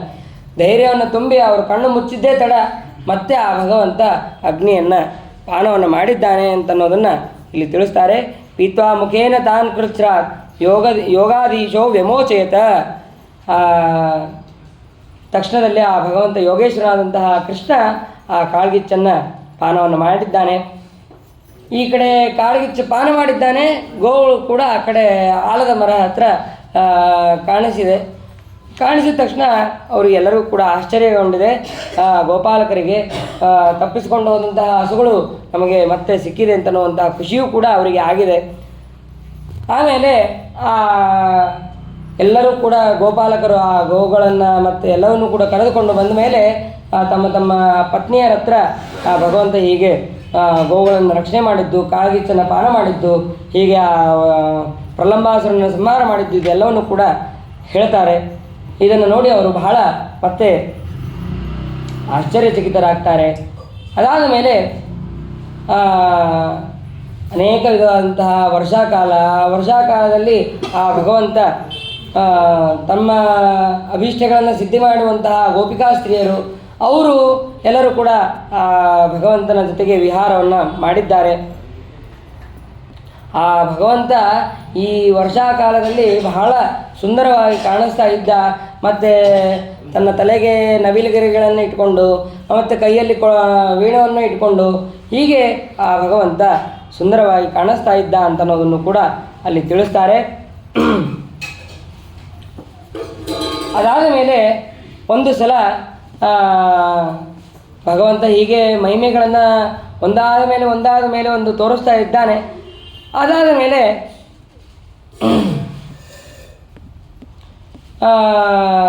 ಮತ್ತೊಮ್ಮೆ ಎಲ್ಲ ಗೋಪಿಕಾ ಸ್ತ್ರೀಯರು ಕೂಡ ಬಂದಿದ್ದಾರೆ. ಬಂದಾಗ ಗೋಪಿಕಾ ಸ್ತ್ರೀಯರು ಬಂದ ತಕ್ಷಣ ವೇಣುನಾದವನ್ನು ಮಾಡ್ತಾ ಇದ್ದ. ಬಂದ ತಕ್ಷಣ ಬಿಟ್ಟು ಬಿಡ್ತಾನೆ. ನೀವು ಯಾಕೆ ಇಲ್ಲಿ ಬಂದ್ರಿ, ನೀವು ಯಾರು ಕೂಡ ಇಲ್ಲಿ ಬರಬಾರ್ದು ಅಂತ ಹೇಳಿ, ನೀವು ಬಂದರೆ ನಾನು ವೇಣುನಾದವನ್ನು ಮಾಡೋದೇ ಇಲ್ಲ ಅಂತ ಹೇಳಿ ಅವ್ರನ್ನ ಕಳಿಸ್ಬಿಡ್ತಾನೆ. ನೀವು ಇಲ್ಲಿ ಬರೋದು ಸರಿಯಲ್ಲ, ನೀವು ಗಂಡನ ಬಿಟ್ಟು ಪತಿ ಸೇವೆಯನ್ನು ಮಾಡೋದೇ ನಿಮ್ಮ ಧರ್ಮ ಅಂತ ಹೇಳಿ ಆ ಗೋಪಿಕರೆಲ್ಲರನ್ನೂ ಕೂಡ ಕಳಿಸ್ಬಿಡ್ತಾನೆ. ಕಳಿಸಿದಾಗ ಅವರಿಗೆ ಮತ್ತೆ ಅಸಮಾಧಾನ ಆಗುತ್ತೆ. ಒಂದು ಸಲ ಭಗವಂತ ಸಂಚಾರವನ್ನು ಮಾಡ್ತಾ ಇರ್ತಾನೆ. ಆವಾಗ ಈ ಗೋಪಿಕಾ ಸ್ತ್ರೀಯರೆಲ್ಲರೂ ಸೇರಿ ಕಾತ್ಯಾಯಿನಿ ವ್ರತವನ್ನು ಮಾಡ್ತಾ ಇರ್ತಾನೆ. ಕಾತ್ಯಾಯಿನಿ ವ್ರತ ಮಾಡಬೇಕಾದ್ರೆ ಬಹಳ ನಿಯಮವುಳ್ಳವರಾಗಿ ಮಾಡಬೇಕು. ಕಾತ್ಯಾಯಿನಿ ಮಹಾಮಾಯೆ ಯೋಗಿನ್ಯಧೀಶ್ವರಿ ನಂದಗೋಪಸುತಂ ದೇವಿ ಪತಿಮ್ಮೆ ಕುರುತೇ ನಮಃ ಅಂತ ಅದು ಮಂತ್ರ. ಆ ಮಂತ್ರವನ್ನು ಹೇಳ್ತಾ ಅವರು ಕೃಷ್ಣ ಪರಮಾತ್ಮನೇ ನಮಗೆ ಪತಿಯಾಗಲಿ ಅಂತನ್ನುವಂತಹ ಮಂತ್ರವನ್ನು ಹೇಳ್ತಾ ಅವರು ಸ್ತೋತ್ರವನ್ನು ಮಾಡ್ತಾ ಇದ್ದಾರೆ, ಕಾತ್ಯಾಯಿನಿ ವ್ರತವನ್ನು ಮಾಡ್ತಾ ಇದ್ದಾರೆ. ಮಾಡ್ತಾ ಇರಬೇಕಾದ್ರೆ ಆ ಸಮಯದಲ್ಲಿ ವ್ರತವನ್ನು ಮಾಡಬೇಕಾದ್ರೆ ಬಹಳ ನಿಯಮದಿಂದ ಇರಬೇಕು. ವಿವಸ್ತ್ರರಾಗಿ ಸ್ನಾನವನ್ನು ಮಾಡಬಾರದು. ಆದರೆ ಮತ್ತೆ ಅವರು ಅದೇ ತಪ್ಪನ್ನು ಮಾಡಿದ್ದಾರೆ. ಆವಾಗ ಭಗವಂತ ನೀವು ತಪ್ಪು ಮಾಡ್ತಾ ಇದ್ದೀರಿ ಅಂತ ಅನ್ನೋದನ್ನು ತೋರಿಸೋದಕ್ಕೆ ಅವರ ವಸ್ತ್ರಗಳನ್ನು ಎಲ್ಲವನ್ನು ಕೂಡ ಅಪಹಾರವನ್ನು ಮಾಡಿದ್ದೇ ತಡ ಗೋಪಿಕಾ ಸ್ತ್ರೀಯರಿಗೆ ಗೊತ್ತಾಗಿದೆ. ಗೊತ್ತಾದ ತಕ್ಷಣ ನನ್ನ ವಸ್ತ್ರಗಳನ್ನು ಕೊಟ್ಟು ಬಿಡಪ್ಪ ಅಂತ ಗೋಪಿಕಾ ಸ್ತ್ರೀಯರು ಎಷ್ಟು ಹೇಳಿದ್ರು ಕೂಡ ಕೇಳ್ತಾ ಇಲ್ಲ. ನಿಮಗೆ ವಸ್ತ್ರಗಳು ಕೊಡಬೇಕು ಅಂತಂದರೆ ನೀವು ಮೇಲೆ ಬಂದು ನನಗೆ ನಮಸ್ಕಾರವನ್ನು ಮಾಡಬೇಕು ಅಂತ. ನಮಸ್ಕಾರವನ್ನು ಮಾಡಬೇಕು ಅಂತ ಕೇಳಿದಾಗ ಆವಾಗ ಒಂದು ಯಾವುದೇ ವ್ರತವನ್ನು ಮಾಡಬೇಕಾದ್ರೆ ನಾವು ಸರಿಯಾದ ನಿಯಮಗಳನ್ನು ಮಾಡಬೇಕು ಅಂತನ್ನುವಂತಹ ಭಗವಂತ ಅದನ್ನು ತಿಳಿಸ್ತಾ ಇದ್ದಾನೆ, ನಿಯಮವನ್ನು ತಿಳಿಸ್ತಾ ಇದ್ದಾನೆ. ಯಾವುದೇ ಸಮಯದಲ್ಲಿ ವಿವಸ್ತ್ರರಾಗಿ ಸ್ನಾನವನ್ನು ಮಾಡಲೇಬಾರದು. ಒಳಗಾಯಿತು ಹೊರಗಾಯಿತು, ನಾವು ಒಳಗೆ ಮಾಡ್ತಾ ಇದ್ದೀವಿ ಯಾರು ನೋಡೋದೇ ಇಲ್ಲ ಅಂಥೇಳಿ ವಿವಸ್ತ್ರರಾಗಿ ಸ್ನಾನವನ್ನು ಸರ್ವಥಾ ಮಾಡಬಾರ್ದು. ಆ ನಿಯಮವನ್ನು ಕೂಡ ಭಗವಂತ ತಿಳಿಸ್ತಾ ಇದ್ದಾನೆ. ಯಾಕೆ ಅಂತಂದರೆ ವಿವಸ್ತ್ರರಾಗಿ ಸ್ನಾನವನ್ನು ಮಾಡಿದರೆ ಅದು ದೇವತೆಗಳಿಗೆ ಮಾಡಿದಂತಹ ಅಪಚಾರ. ಈ ವಿವಸ್ತ್ರರಾಗಿ ಸ್ನಾನ ಮಾಡಿದ್ದಕ್ಕೆ ಈ ಇದು ನಳಕುಬರಮಣಿಗುರುವರಿಗೆ ಅವರಿಗೆ ಶಾಪ ಬಂತು. ವಿವಸ್ತ್ರರಾಗಿ ಸ್ನಾನ ಮಾಡಿದ್ದಕ್ಕೆ ಅವರಿಗೆ ದೇವ ಋಷಿಗಳು ಕೂಡ ಶಾಪವನ್ನು ಕೊಟ್ಟರು. ಹೀಗೆ ಬೇಕಾದಷ್ಟು ದೃಷ್ಟಾಂತಗಳಿದೆ. ಹಾಗಾಗಿ ವಿವಸ್ತ್ರರಾಗಿ ಸ್ನಾನವನ್ನು ಮಾಡಬಾರದು ಅಂತನ್ನುವಂತಹ ನಿಯಮವನ್ನು ಕೂಡ ಭಗವಂತ ತಿಳಿಸ್ತಾ ಇದ್ದಾನೆ. ಮತ್ತು ಭಗವಂತನ ಹತ್ರ ನೀವು ಎದ್ದು ಬಂದು ನಮಸ್ಕಾರವನ್ನು ಮಾಡಿರಿ ಅಂತ ಹೇಳ್ದ. ಅವರು ನಾಚಿಕೆಯನ್ನು ಪಟ್ಟರು. ನಾಚಿಕೆಯನ್ನು ಪಟ್ಟಾಗ ಏನಾಗೋದಿಲ್ಲ, ಎದ್ದು ಬಂದು ನಮಸ್ಕಾರ ಮಾಡಿರಿ ಅಂತನ್ನುವಂತಹ ಸಂದೇಶವನ್ನು ಕೂಡ ತಿಳಿಸ್ತಾ ಇದ್ದಾನೆ. ಏನು ಇದರಲ್ಲಿ ಏನು ಸಂದೇಶ? ಭಗವಂತನ ಹತ್ರ ಯಾವುದೇ ರೀತಿಯಾದಂತಹ ಲಜ್ಜಾ ಇದ್ಯಾವುದು ಕೂಡ ಇರಬಾರದು. ನಾವು ವಿವಸ್ತ್ರರಾಗಿರಬಾರ್ದು ಅಂತ ಅನ್ನೋದು ಎಷ್ಟು ಸತ್ಯವೋ, ಭಗವಂತನ ಮುಂದೆ ಲಜ್ಜಾಯುಕ್ತವಾಗಿ ಇದ್ದೀವಿ ಅಂತ ಅನ್ನೋದು ಇರಬಾರ್ದು ಅಂತ ಅನ್ನೋದು ಕೂಡ ಅಷ್ಟೇ ಸತ್ಯವಾದದ್ದು ಅಂತ ಅನ್ನೋದನ್ನು ಅಲ್ಲಿ ಭಗವಂತ ತಿಳಿಸ್ತಾ ಇದ್ದಾನೆ. ಆಮೇಲೆ ಅವರು ಭಗವಂತನ ಮುಂದೆ ಯಾವುದೇ ರೀತಿಯಾದಂತಹ ಲಜ್ಜೆಯನ್ನು ಪಡಬಾರದು ಅಂತ ಅನ್ನೋದನ್ನು ಅವರು ತಿಳಿದು ಆ ಭಗವಂತನಿಗೆ ನಮಸ್ಕಾರವನ್ನು ಮಾಡಿದ್ದಾರೆ. ನಮಸ್ಕಾರ ಮಾಡಿದ ಮೇಲೆ ಭಗವಂತ ಅವರವರ ವಸ್ತ್ರಗಳನ್ನು ಅವನಿಗೆ ಕೊಟ್ಟಿದ್ದಾನೆ ಅಂತ ಅನ್ನೋದನ್ನು ತಿಳಿಸ್ತಾರೆ. ಅದಾದ ಮೇಲೆ ಅನೇಕ ಕನ್ಯೆ ಎಲ್ಲ ಗೋಪಿಕಾ ಸ್ತ್ರೀಯರು ಕೂಡ ಪ್ರಾರ್ಥನೆ ಮಾಡ್ತಾರೆ.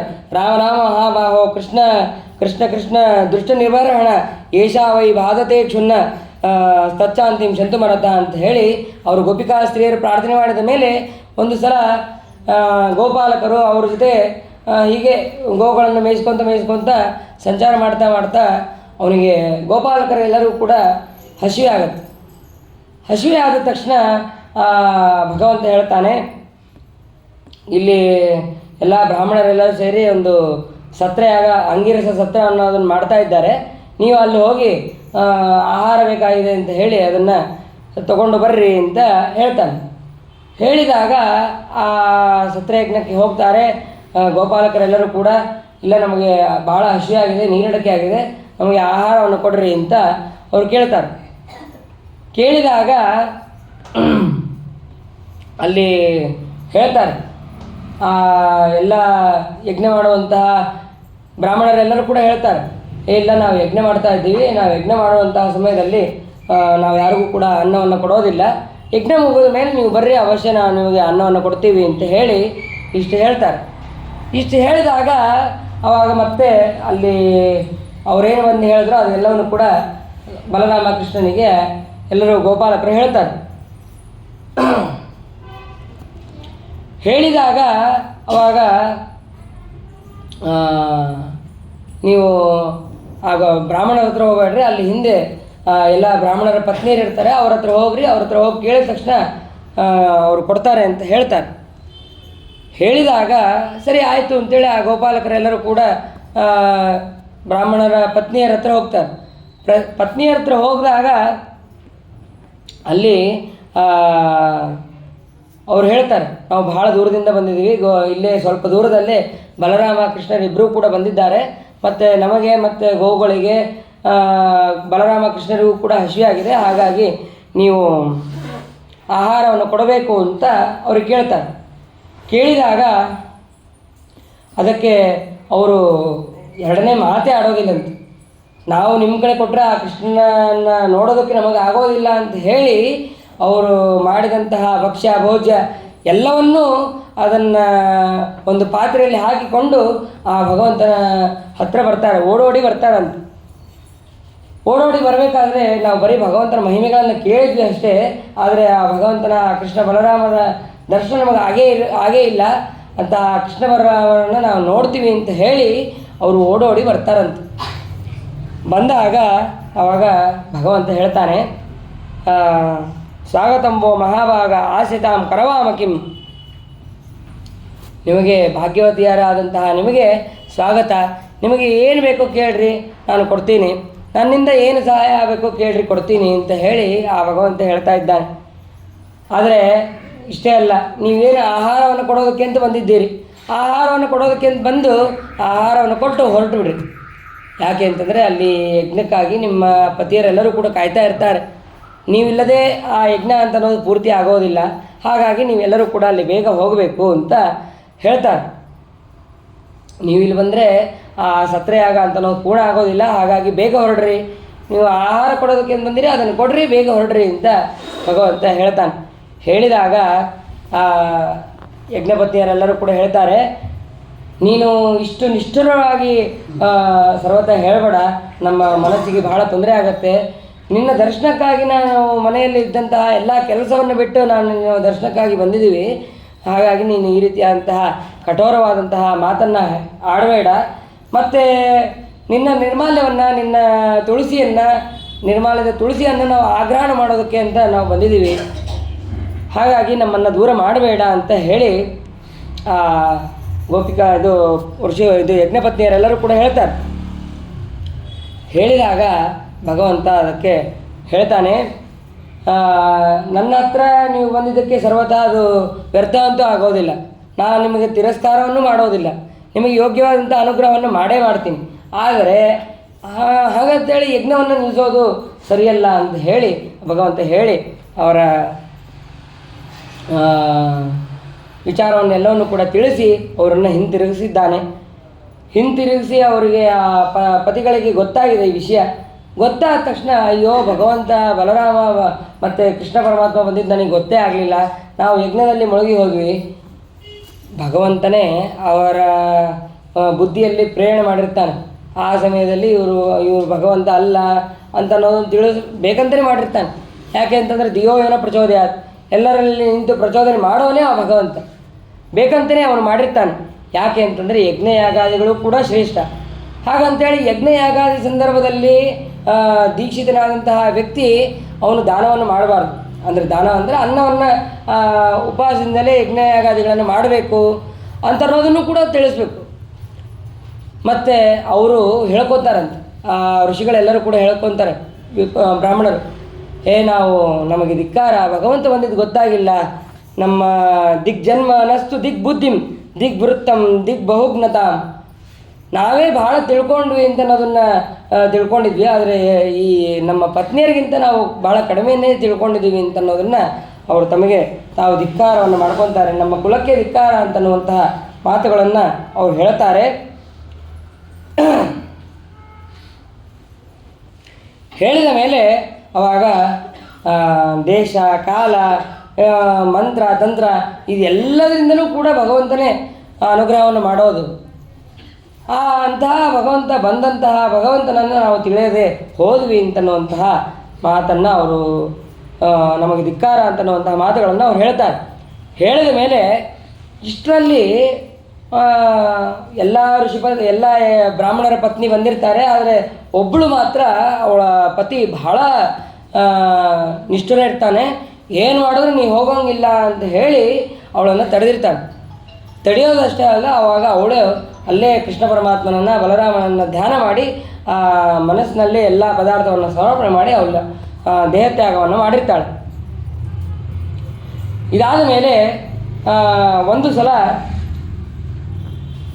ಎಲ್ಲರೂ ಕೂಡ ಭಾರೀ ಒಂದು ಉತ್ಸವ ಅಂತನ್ನುವಂತೆ ಒಂದು ಉತ್ಸವಕ್ಕೆ ಏನೇನು ಮಾಡಬೇಕು ಎಲ್ಲ ತಯಾರಿಗಳನ್ನು ಮಾಡೋದಕ್ಕೆ ಪ್ರಾರಂಭ ಮಾಡಿದಾಗ ಭಗವಂತ ಕೇಳ್ತಾನೆ, ನಂದಗೋಪನಿಗೆ ಕೇಳ್ತಾನೆ, ತಂದೆ ಇದು ಯಾವ ಕಾರ್ಯಕ್ಕಾಗಿ ನೀವು ಮಾಡ್ತಾ ಇದ್ದೀರಿ, ನೀವು ಯಾವ ಯಜ್ಞಕ್ಕಾಗಿ ನೀವು ಇಷ್ಟೆಲ್ಲ ಉತ್ಸವಗಳನ್ನು ತಯಾರು ಮಾಡ್ತಾ ಇದ್ದೀರಿ ಮತ್ತು ಸಾಮಾನುಗಳನ್ನೆಲ್ಲ ರೆಡಿ ಮಾಡ್ಕೊತಾ ಇದ್ದೀರಿ, ಅದೆಲ್ಲ ನನಗೆ ಹೇಳ್ರಿ, ಇದರಿಂದ ಏನು ಫಲ ಅದನ್ನು ಕೂಡ ನನಗೆ ಹೇಳ್ರಿ ನೀವು ಅಂತ ಭಗವಂತ ತನ್ನ ತಂದೆಗೆ ಕೇಳ್ತಾನೆ. ಕೇಳಿದಾಗ ನಂದಗೋಪ ಹೇಳ್ತಾನೆ, ಇದು ಮಳೆಯ ದೇವತೆ ಸಲುವಾಗಿ ನಾವು ಮಾಡುವಂತಹ ಇಂದ್ರನನ್ನು ಕುರಿತು ಮಾಡುವಂತಹ ಯಜ್ಞ ಇದು. ಇಂದ್ರ ಸರಿಯಾದ ಸಮಯಕ್ಕೆ ಮಳೆಯನ್ನು ಸುರಿಸೋದಕ್ಕೆ ನಾವು ಮಾಡುವಂತಹ ಯಜ್ಞ ಇದು. ಆದ್ದರಿಂದ ನಾವು ಪ್ರತಿ ವರ್ಷ ಇದನ್ನು ಮಾಡ್ಕೊಂಡು ಬಂದಿದ್ದೀವಿ. ನಾವೇನಾದರೂ ಮಾಡಿಲ್ಲ ಅಂತಂದರೆ ಅವನು ಮಳೆಯನ್ನು ಸುರಿಸೋದಿಲ್ಲ, ನಮ್ಮ ಮೇಲೆ ಅವನ ಕೋಪವನ್ನು ಅವನು ಸಿಟ್ಟು ಬಂದು ತೊಂದರೆಯನ್ನು ಕೊಡ್ತಾನೆ ಅಂತ ಹೇಳ್ತಾನೆ. ಹೇಳಿದಾಗ ಆ ಭಗವಂತ ತಕ್ಷಣ ಇಂದ್ರನ ಅಹಂಕಾರವನ್ನು ಸರಿ ಮಾಡಬೇಕಾಗಿರುತ್ತೆ. ಇಂದ್ರದೇವರಿಗೆ ನಮ್ಮ ಪ್ರಾರ್ಥನೆಯನ್ನು ಇಟ್ಕೊಂಡೇ ಆ ಭಗವಂತ ಅವತಾರ ಮಾಡಿದ್ದು ಅಂತ ನಾವು ಮರ್ತೋಗ್ಬಿಟ್ಟಿರುತ್ತೆ.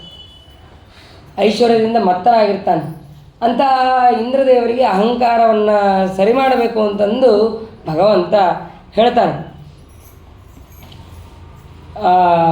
ನಾವು ಯಾವ್ಯಾವುದೋ ದೇವತೆಗಳನ್ನು ಇಟ್ಕೊಂಡು ಪೂಜೆ ಮಾಡಿದ್ರೆ ಏನೂ ಉಪಯೋಗ ಇಲ್ಲ. ಕರ್ಮ ಫಲದಾಯಕದ ಆದವನು ಯಾರು? ಭಗವಂತ. ನಾವು ಸರಿಯಾದ ಸಮಯಕ್ಕೆ ನಾವು ಯಾವ ಕರ್ಮವನ್ನು ಮಾಡಿದ್ದೀವಿ ಆ ಕರ್ಮಕ್ಕೆ ತಕ್ಕಂತೆ ಫಲವನ್ನು ಕೊಡೋವನು ಭಗವಂತ. ಅಂತಹ ಭಗವಂತನನ್ನು ಕುರಿತು ನಾವು ಯಜ್ಞಯಾಗಾದಿಗಳನ್ನು ಮಾಡಬೇಕೇ ಹೊರತು ಇಂದ್ರ ಅವನೇನು ಫಲವನ್ನು ಕೊಡೋದಿಲ್ಲ, ಸರಿಯಾದ ಫಲವನ್ನು ಕೊಡೋದಿಲ್ಲ. ಅಂತಹ ಇಂದ್ರನನ್ನು ಕುರಿತು ಯಜ್ಞಯಾಗಾದಿಗಳನ್ನು ಮಾಡಿದರೆ ಉಪಯೋಗ ಇಲ್ಲ ಅಂತನ್ನುವಂಥ ಮಾತನ್ನು ಹೇಳ್ತಾನೆ. ಆ ಕಾಮ್ಯ ಕರ್ಮವನ್ನು ಮಾಡುವಂತಹ ಅಜ್ಞಾನಿಗಳಿಗೆ ಫಲವನ್ನು ಅವರು ಇಂದ್ರಾದಿ ದೇವತೆಗಳು ಕೊಡ್ತಾರೆ ಹೊರತು ನಿಷ್ಕಾಮ್ಯ ಕರ್ಮವನ್ನು ಮಾಡುವವರಿಗೆ ಭಗವಂತ ಒಬ್ಬನೇ ಫಲವನ್ನು ಕೊಡೋದು. ಅದಕ್ಕೆ ಆ ಇಂದ್ರಾದಿ ದೇವತೆಗಳು ಸರ್ವಸಮರ್ಥರಾಗೋದಿಲ್ಲ. ಹಾಗಾಗಿ ಅಶಕ್ತನಾದಂತಹ ಇಂದ್ರನಿಂದ ನಮಗೆ ಏನು ಆಗಬೇಕಾಗಿದೆ? ನಾವು ಸರಿಯಾದಂತಹ ಫಲವನ್ನು ಕೊಡುವಂತಹ ಭಗವಂತನನ್ನು ನಾವು ಪೂಜೆ ಮಾಡಬೇಕು. ಹಾಗಾದರೆ ಭಗವಂತನನ್ನು ಪೂಜೆ ಮಾಡಬೇಕು ಅಂತಂದರೆ ಅವನೇನು ಎಲ್ಲಿದ್ದಾನೆ, ಹೇಗಿದ್ದಾನೆ ಅಂತ ಅನ್ನೋದು ನಮಗೆ ಗೊತ್ತಿಲ್ಲ ಅಂತಂದರೆ ಅದು ಯಾವುದೂ ಕೂಡ ವಿಚಾರವನ್ನು ಮಾಡಬೇಡ್ರಿ. ನಾವು ನೋಡ್ರಿ, ಈ ಪರ್ವತ ಇದೆ, ಗೋವುಗಳಿದೆ, ಬ್ರಾಹ್ಮಣರಿದ್ದಾರೆ. ಆ ಪರ್ವತವನ್ನು ನಾವು ಪೂಜೆ ಮಾಡೋಣ. ಮತ್ತು ಗೋವುಗಳಿಗೆ ನಾವು ವಿಶೇಷವಾದಂತಹ ಅಲಂಕಾರಾದಿಗಳನ್ನು ಮಾಡಿ ಅವರಿಗೆ ವಿಶೇಷವಾದಂತಹ ಆಹಾರಗಳನ್ನು ಹಾಕಿ ಅವುಗಳನ್ನು ತೃಪ್ತಿಪಡಿಸೋಣ. ಇನ್ನು ಬ್ರಾಹ್ಮಣರಿಗೆ ಯಥೇಚ್ಛವಾದಂತಹ ದಕ್ಷಿಣೆಗಳನ್ನು ಕೊಟ್ಟು ಗೋ ಸಂಪತ್ತನ್ನು ಕೊಟ್ಟು ಅವರನ್ನು ತೃಪ್ತಿಪಡಿಸೋಣ. ಈ ರೀತಿಯಾದಂತಹ ವ್ರತಗಳನ್ನು ಮಾಡೋಣ. ಮತ್ತು ನಾವು ಪ್ರದಕ್ಷಿಣೆ ನಮಸ್ಕಾರ ಇತ್ಯಾದಿಗಳನ್ನು ಮಾಡಬೇಕು ಅಂತಂದರೆ ಈ ಪರ್ವತಕ್ಕೆ ನಾವು ವಿಶೇಷವಾದಂತಹ ನೈವೇದ್ಯವನ್ನು ಸಮರ್ಪಣೆ ಮಾಡಿರಿ. ಇದರಿಂದ ಪರ್ವತ ತೃಪ್ತಿಯಾಗಿ ನಿಮಗೆ ಯೋಗ್ಯವಾದಂತಹ ಫಲವನ್ನು ಕೊಡುತ್ತೆ ಅಂತ ಹೇಳಿ ಭಗವಂತ ಆ ಗೋವರ್ಧನ ಪರ್ವತವನ್ನೇ ಇದೇ ನಮಗೆ ದೇವರು, ಇದನ್ನೇ ನಾವು ಪೂಜೆಯನ್ನು ಮಾಡೋಣ ಅಂತ ಹೇಳಿ ಭಗವಂತ ಹೇಳ್ತಾನೆ. ಆ ಗೋ ಬ್ರಾಹ್ಮಣರನ್ನು ಮತ್ತು ಆ ಪರ್ವತವನ್ನು ವಿಶೇಷವಾಗಿ ನಾವು ಅರ್ಚನೆಗಳನ್ನು ಪೂಜೆ ಮಾಡಿ ಆ ಪೂಜೆ ಮಾಡೋದ್ರಿಂದ ನಮಗೆ ಸರಿಯಾದಂತಹ ಯೋಗ್ಯವಾದಂತಹ ಫಲ ಅಂತ ಅನ್ನೋದು ಸಿಗತ್ತೆ ಅಂತ ಹೇಳ್ತಾನೆ. ಹೇಳಿದಾಗ ಸರಿ, ಒಂದು ಕಡೆ ಕೃಷ್ಣನ ಮಾತು ಕೇಳದೇ ಇದ್ದರೆ ಒಂದು ಭಯ, ಎಲ್ಲಿ ಎಲ್ಲ ಅಸುರರನ್ನು ಹೇಗೆ ಸಂಹಾರ ಮಾಡಿದ್ನೋ ಅಥವಾ ಈ ಕಾಳಿಂಗನನ್ನು ಎಲ್ಲಿ ಮರ್ದನ ಮಾಡಿದ್ನೋ ಅದೇ ರೀತಿಯಾಗಿ ನಮಗೂ ಶಿಕ್ಷೆ ಕೊಡ್ತಾನೋ ಅಂತನ್ನುವಂಥ ಭಯ. ಇಷ್ಟು ಈ ಎಲ್ಲ ಸಾಮರ್ಥ್ಯವನ್ನು ಮಾಡಿದ್ದಕ್ಕೆ ಆದರೂ ಅವನ ಮಾತುಗಳನ್ನು ಕೇಳಬೇಕು ಅಂತ ಒಂದು ಕಡೆ ಭಯ. ಇನ್ನು ಇವನ ಮಾತು ಕೇಳಿದ್ರೆ ಆ ಕಡೆ ಇಂದ್ರ ಎಲ್ಲಿ ನಮಗೆ ತೊಂದರೆ ಕೊಡ್ತಾನೋ ಅಂತನ್ನುವಂತಹ ಭಯ. ಏನಾದರೂ ಆಗಲಪ್ಪ, ಈ ಕೃಷ್ಣನ ಮಾತನ್ನೇ ಕೇಳಿಬಿಡೋಣ ಅಂತನ್ನುವಂತಹ ವಿಚಾರದಿಂದ ಎಲ್ಲರೂ ಕೂಡ ಅದನ್ನು ಮಾಡೋದಕ್ಕೆ ಅಂತ ಒಪ್ಪುತ್ತಾರೆ. ನಂದಗೋಪನಿಗೂ ಕೃಷ್ಣನ ಮಾತು ಸರಿ ಅಂತ ಹೇಳಿ ಅನಿಸಿದ ತಕ್ಷಣ ಎಲ್ಲರೂ ಅವರೇನು ಯಜ್ಞಕ್ಕೆ, ಇಂದ್ರನ ಯಜ್ಞಕ್ಕೆ ಅಂತೇಳಿ ಸಿದ್ಧಪಡಿಸಿದಂತಹ ಸಾಮಗ್ರಿಗಳಿಂದ ಈ ಗೋವರ್ಧನ ಪೂಜೆಯನ್ನು ಮಾಡ್ತಾರೆ. ವಿಶೇಷವಾದಂತಹ ಎಲ್ಲರೂ ಕೂಡ ಇಡೀ ಗೋಕುಲ ವೃಂದಾವನವೇ ಅಲಂಕೃತ ಪ್ರಾಯರಾಗಿ ಮಾಡಿ ಉತ್ಸವವನ್ನು ಪ್ರಾರಂಭ ಮಾಡಿದ್ದಾರೆ. ಅದಾದ ಮೇಲೆ ಮತ್ತು ಗೋವರ್ಧನ ಪರ್ವತವನ್ನು ಪೂಜೆ ಮಾಡಬೇಕಾದ್ರೆ ಅದಕ್ಕೆ ವಿಶ್ವಾಸ ಬರಬೇಕು ಅಂತಂದರೆ ಭಗವಂತ ಏನಾದ್ರು ಮಾಡಬೇಕು. ಅದಕ್ಕೆ ಇಟ್ಟಂತಹ ಒಂದು ರಾಶಿ ಪರ್ವತದಷ್ಟು ಅನ್ನವನ್ನು ಭಗವಂತ ಅದನ್ನೇ ಪರ್ವತದ ರೂಪದಲ್ಲೇ ಇದ್ದು ಭಗವಂತ ಸ್ವೀಕಾರ ಮಾಡಿದ್ದಾನೆ. ನೋಡ್ರಿ, ನಿಮ್ಮ ಇಂದ್ರ ಯಾವ ಥರ ಬಂದು ಹಿಂಗೆ ಸ್ವೀಕಾರ ಮಾಡಿದ್ದಾನ? ನೀವು ಇಷ್ಟಿಷ್ಟು ನೈವೇದ್ಯ ಮಾಡಿರ್ತೀರ, ಅದು ಯಾವ ಥರ ಇಂದ್ರ ಬಂದು ಸ್ವೀಕಾರ ಮಾಡಿದಾನ? ಈ ಪರ್ವತ ಸ್ವೀಕಾರ ಮಾಡ್ತಾ ಇದೆ. ಇಷ್ಟು ಹೇಳಿದ ಮೇಲೆ ವಿಶ್ವಾಸ ಮಾಡದಿದ್ರೆ ಹೇಗೆ ನೀವು ಅಂತ ಹೇಳಿ ಮತ್ತಷ್ಟು ಅವರಲ್ಲಿ ವಿಶ್ವಾಸವನ್ನು ತರಿಸಿದ್ದಾನೆ ಭಗವಂತ. ಅದಾದ ಮೇಲೆ ಒಂದು ರೂಪದಿಂದ ಪರ್ವತ ರೂಪದಲ್ಲಿ ಇದ್ದು ಅವರು ಇಟ್ಟಂತಹ ಪದಾರ್ಥಗಳನ್ನು ಸ್ವೀಕಾರ ಮಾಡೋದು ಅವನೇ. ಮತ್ತು ಈ ಕಡೆ ನಿಂತು ನೋಡ್ರಿ ಪರ್ವತದಷ್ಟು ಸ್ವೀಕಾರ ಮಾಡ್ತಾ ಇದೆ ಅಂತ ಹೇಳುವುದು ಕೂಡ ಭಗವಂತನೇ. ಹೀಗೆ ಭಗವಂತ ಗೋವರ್ಧನ ಗಿರಿ ಯಜ್ಞವನ್ನು ಮಾಡಿಸಿದ್ದಾನೆ. ಇಷ್ಟು ಮಾಡಿಸಿದ್ದೇ ತಡ ಇಂದ್ರನಿಗೆ ಕೋಪ ಬಂದಿದೆ. ಯಾವಾಗಲೂ ಕೂಡ ನನ್ನನ್ನು ಕುರಿತು ಯಜ್ಞವನ್ನು ಮಾಡ್ತಾಯಿದ್ರು. ನನ್ನನ್ನು ಯಜ್ಞವನ್ನು ಮಾಡದೆ ಈ ಸತೆ ಗೊಲ್ಲನಾದಂತಹ ಕೃಷ್ಣನ ಮಾತನ್ನು ಕೇಳಿ ಇವರು ನನ್ನ ಯಜ್ಞವನ್ನು ಮಾಡಿಲ್ಲ, ಪರ್ವತ ಯಜ್ಞವನ್ನು ಮಾಡಿದ್ದಾರೆ ಅಂತ ಹೇಳಿ ಮೋಡಗಳಿಗೆ ಆಜ್ಞೆಯನ್ನು ಮಾಡಿದ್ದಾನೆ ಇಂದ್ರ. ಕೃಷ್ಣಂ ಮರ್ತ್ಯ ಉಪಾಶ್ರಿತ್ಯ ಏ ಚಕ್ರರು ದೇವ ಹೇಳನಂ. ಕೃಷ್ಣ ಒಬ್ಬ ಸಾಮಾನ್ಯ ಮನುಷ್ಯ. ಆ ಮನುಷ್ಯನ ಮಾತನ್ನು ಕೇಳಿ ದೇವತೆಗಳ ಅವಹೇಳನೆ ಮಾಡ್ತಾ ಇದ್ದಾರೆ ಇವರು ಅಂತ ಹೇಳಿ ಇಂದ್ರ ಬೈತಾ ಇದ್ದಾನೆ ಕೃಷ್ಣ ಪರಮಾತ್ಮನನ್ನು. ಬೈಯೋದಷ್ಟೇ ಅಲ್ಲ, ಮೋಡಗಳಿಗೆ ಹೇಳಿದ್ದಾನೆ, ನೀವು ಜೋರಾದಂತಹ ಮಳೆಯನ್ನು ಸುರಿಸ್ಬೇಕು, ಒಂದು ಚೂರು ನಿಲ್ಲಬಾರದು, ಅಷ್ಟು ಜೋರಾದಂತಹ ಮಳೆಯನ್ನು ನೀವು ಸುರಿಸ್ರಿ ಅಂತ ಹೇಳಿ ಇಂದ್ರ ತನ್ನ ಮೇಘಗಳಿಗೆ ಆಜ್ಞೆಯನ್ನು ಮಾಡಿದ್ದಾನೆ. ಸರಿ, ಇಂದ್ರನ ಆಜ್ಞೆ ಅಂತ ಹೇಳಿ ಎಲ್ಲ ಮೇಘಗಳು ಕೂಡ ಸಾಂವರ್ತಕ ಮೇಘ. ಅದು ಪ್ರಳಯ ಕಾಲದಲ್ಲಿ ಹೇಗೆ ಮಳೆ ಸುರಿಸ್ಬೇಕೋ ಅಂತಹ ಮಳೆಯ ಮೇಘಗಳು, ಅದಕ್ಕೆ ಸಾಂವರ್ತಕ ಅಂತನ್ನುವಂತಹ ಒಂದು ಗಣ. ಆ ಸಾಂವರ್ತಕ ಗಣಕ್ಕೆ ಇಂದ್ರ ಆಜ್ಞೆಯನ್ನು ಮಾಡಿದ್ದಾನೆ, ನೀವು ಜೋರಾಗಿ ಮಳೆಯನ್ನು ಸುರಿಸ್ರಿ ಅಂತ. ಆ ಮಳೆಯ ಹನಿ, ಒಂದೊಂದು ಹನಿ ಒಂದೊಂದು ಕಂಬದಷ್ಟು ಗಾತ್ರ ಉಳ್ಳದ್ದು ಆಗಿತ್ತು ಅಂತ ಅನ್ನೋದನ್ನು ಇಲ್ಲಿ ಭಾಗವತ ವರ್ಣನೆ ಮಾಡುತ್ತೆ. ಅದಾದ ಮೇಲೆ ಜೋರಾದಂತಹ ಮಳೆಯನ್ನು ಪ್ರಾರಂಭ ಆಗಿದೆ. ಪ್ರಾರಂಭ ಆದ ತಕ್ಷಣ ಎಲ್ಲರೂ ಕೂಡ ಗೋಪಾಲಕರೆಲ್ಲರೂ ಕೂಡ ಹೇಳ್ತಾರೆ, ನಾವು ಹೇಳಿದ್ವಿ, ನೀವು ಯಾರೂ ಕೂಡ ನನ್ನ ಮಾತನ್ನು ಕೇಳಲಿಲ್ಲ, ನೋಡ್ರಿ ಆ ಇಂದ್ರ ಸಿಟ್ಟಿಗೆದ್ದು ಅವನು ಮಳೆಯನ್ನು ಸುರಿಸ್ತಾ ಇದ್ದಾನೆ ಅಂತ ಇಷ್ಟು ಹೇಳಿದ ತಕ್ಷಣ ಭಗವಂತ ಒಂದು ಮಾತನ್ನು ಹೇಳ್ತಾನೆ. ಮತ್ತೆ ಎಲ್ಲರೂ ಕೂಡ ಭಗವಂತನನ್ನೇ ಶರಣ ಹೊಂದಿದ್ದಾರೆ. ಕೃಷ್ಣ ಕೃಷ್ಣ ಮಹಾಭಾಗ ತ್ವನ್ನಾಥಂ ಗೋಕುಲಂ ಪ್ರಭೋ, ಇಡೀ ಗೋಕುಲವನ್ನು ವೃಂದಾವನವನ್ನು ನೀನು ರಕ್ಷಣೆ ಮಾಡು ಅಂತ ಹೇಳಿ ಆ ಕೃಷ್ಣನನ್ನು ಶರಣ ಹೊಂದಿದ್ದಾರೆ.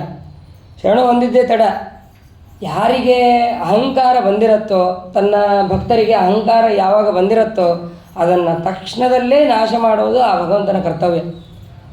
ಅಷ್ಟೇ ಅಲ್ಲ, ಶರಣಾಗತರಾದವರನ್ನು ರಕ್ಷಣೆ ಮಾಡೋದು ನನ್ನ ಕರ್ತವ್ಯ. ಇದು ಒಂದು ನನ್ನ ಅವತಾರದ ಮುಖ್ಯ ವ್ರತ. ಗೋಪಾಯೇ ಸ್ವಾತ್ಮಯೋಗೇನ ಸೋಯಮ್ಮೇ ವ್ರತ ಆಹಿತ. ನಾನೊಂದು ದೊಡ್ಡ ವ್ರತ ಹಿಡಿದಿದ್ದೀನಿ. ಏನು ಅಂತಂದರೆ, ಯಾರು ನನ್ನನ್ನು ರಕ್ಷಣೆ ಮಾಡಿ ಅಂತ ಬೇಡ್ತಾರೋ ಅವರನ್ನು ರಕ್ಷಣೆ ಮಾಡದೆ ಸರ್ವತಾ ಬಿಡೋದಿಲ್ಲ. ಇದು ನನ್ನ ದೊಡ್ಡ ವ್ರತ, ಆ ಭಗವಂತನ ದೊಡ್ಡ ವ್ರತ. ನಾವು ಕೇಳಬೇಕಷ್ಟೆ, ಆ ಭಗವಂತನನ್ನು ಪ್ರಾರ್ಥನೆ ಮಾಡಬೇಕಷ್ಟೆ. ನಾವು ಪ್ರಾರ್ಥನೆ ಮಾಡಿದ್ದೇ ತಡ ಅವನು ರಕ್ಷಣೆ ಮಾಡೋದಕ್ಕೆ ಸರ್ವದಾ ಕಾಯ್ತಾ ಇರ್ತಾನೆ ಅಂತನ್ನುವಂತಹ ಸಂದೇಶವನ್ನು ಕೂಡ ಅವನು ಇಲ್ಲಿ ತಿಳಿಸ್ತಾನೆ. ಇಷ್ಟೆಲ್ಲ ಕೃಷ್ಣ ತಾನೇ ಇಂದ್ರನ ಅಹಂಕಾರವನ್ನು ಖಂಡಿಸಬೇಕು ಅಂತನ್ನುವಂತಹ ಮಾತುಗಳನ್ನು ಆಡಿ ಆ ಗೋವರ್ಧನ ಪರ್ವತವನ್ನು ಧಾರಣೆ ಮಾಡಿದಾಗ ಎಲ್ಲರಿಗೂ ಕೂಡ ಭಯ. ಎಲ್ಲಿ ಇವನು ಇನ್ನೂ ಸಣ್ಣ ಬಾಲಕ, 7 ವರ್ಷದ ಬಾಲಕ, ಈ ಬಾಲಕನಿಗೆ ಎಲ್ಲಿ ಎತ್ತಕ್ಕಾಗುತ್ತೋ ಇಲ್ಲೋ, ಎಲ್ಲಿ ಬೀಳಿಸ್ಬಿಡ್ತಾನೋ. ಹಿಡಿದಿದ್ದು ಮತ್ತೇನೋ ಇಡೀ 2 ಕೈಯಿಂದ ಹಿಡಿದಿಲ್ಲ, ಒಂದೇ ಒಂದು ಕಿರುಬೆರಳಿನಿಂದ ಭಗವಂತ ಹಿಡಿದಿದ್ದಾನೆ. ತನ್ನ ಕಿರುಬೆರಳು ಸಾಕು. ಪರ್ವತ ಇರ್ಬೋದು, ಏನೇ ಇರ್ಬೋದು, ಒಂದು ಕೂದಲಿನಿಂದ, ಒಂದು ತನ್ನ ಕೃಷ್ಣಕೇಶದಿಂದ ಇಡೀ ಗೋವರ್ಧನ ಪರ್ವತ ಧಾರಣೆ ಮಾಡೋದಿರ್ಬೋದು, ಆ ಭೂಮಂಡಲ ದರ್ಶನ ಮಾಡಿಸಿದ್ದಿರ್ಬೋದು. ಇಂಥದ್ದು ಆ ಭಗವಂತ ಲೀಲೆಯನ್ನು ತೋರಿಸ್ತಾ ಇದ್ದಾನೆ ಅಂತಂದರೆ ಒಂದೊಂದು ಅವಯವಕ್ಕೂ ಅಷ್ಟೇ ಸಾಮರ್ಥ್ಯ ಇದೆ ಅಂತ ಅನ್ನೋದನ್ನು ನಾವು ಮೇಲಿಂದ ಮೇಲೆ ಅದನ್ನು ತಿಳಿಯಬಹುದು. ಅದಾದ ಮೇಲೆ ಹೇಳ್ತಾನೆ ಕೃಷ್ಣ, ಇದನ್ನು ಬೀಳಿಸ್ತೀನಿ ಅಂತನ್ನುವಂತಹ ಭಯ ಬೇಡ. ಗೋವುಗಳನ್ನು, ಗೋಪಾಲಕರನ್ನು ಎಲ್ಲರನ್ನೂ ಕರೆದುಕೊಂಡು ನಿಮ್ಮ ವಸ್ತುಗಳನ್ನು ಏನೇನಿದೆಯೋ ಅದೆಲ್ಲವನ್ನು ತಗೊಂಡು ಈ ಪರ್ವತದ ಕೆಳಗೆ ಬರ್ರಿ, ನಿಮಗೆ ಯಾರಿಗೂ ಏನೂ ಆಗೋದಿಲ್ಲ ಅಂತನ್ನುವಂತಹ ರಕ್ಷಣೆ ನಾನು ಕೊಡ್ತೀನಿ ಅಂತ ಹೇಳಿ ಆ ಭಗವಂತ ಹೇಳ್ತಾ ಇದ್ದಾನೆ. ನಾವು ಅವನಲ್ಲಿ ಒಂದೇ ಒಂದು ವಿಶ್ವಾಸ, ರಕ್ಷತೀತ್ಯೇವ ವಿಶ್ವಾಸ. ನಿನ್ನ ಅಧೀನದಲ್ಲಿ ನಾವು ಇದ್ದೀವಿ, ನೀನು ರಕ್ಷಣೆ ಮಾಡದೇ ಮಾಡ್ತೀಯಾ ಅಂತನ್ನುವಂತಹ ದೃಢವಾದ ವಿಶ್ವಾಸ ನಮಗೆ ಇತ್ತು ಅಂತಂದರೆ ಸಾಕು, ಎಲ್ಲ ಸಮಯದಲ್ಲೂ ಆ ಭಗವಂತ ರಕ್ಷಣೆ ಮಾಡೇ ಮಾಡ್ತಾನೆ ಅಂತನ್ನೋದರಲ್ಲಿ ಸಂದೇಹ ಇಲ್ಲ. ಅದಾದ ಮೇಲೆ ಆ ಇಂದ್ರ ಅವನು ಕೂಡ ಜಿದ್ದಿಗೆದ್ದು ಮಳೆ ಸುರಿಸ್ತಾನೇ ಇದ್ದಾನೆ. ಈ ಕಡೆ ಭಗವಂತ ನಿನಗೆ ಆಹಾರ ಕೊಡೋದು, ವಸ್ತ್ರ ಕೊಡೋದು ಎಲ್ಲ ನಾನು, ನನ್ನನ್ನು ನೀನು ಪರೀಕ್ಷೆ ಮಾಡ್ತೀಯಾ ಅಂತ ಹೇಳಿ ಅವನು ಒಂದು 7 ದಿನಗಳ ಕಾಲ ಅವನು ಆ ಗೋವರ್ಧನ ಪರ್ವತವನ್ನು ಧಾರಣೆ ಮಾಡಿ ನಿಂತಿದ್ದಾನೆ. ವೀಕ್ಷಮಾಣೋ ದದಾರಾದ್ರಿಂ ಸಪ್ತಾಹಂ ನಾಚರನ್ ಪದಾತ್. ಕಾಲನ್ನು ಕೂಡ ಅಲ್ಲಾಡಿಸಲಂತೆ ಭಗವಂತ. ಕೈ ನೋವಾಯಿತು, ಕಾಲು ನೋವಾಯಿತು, ಏನೂ ಇಲ್ಲ.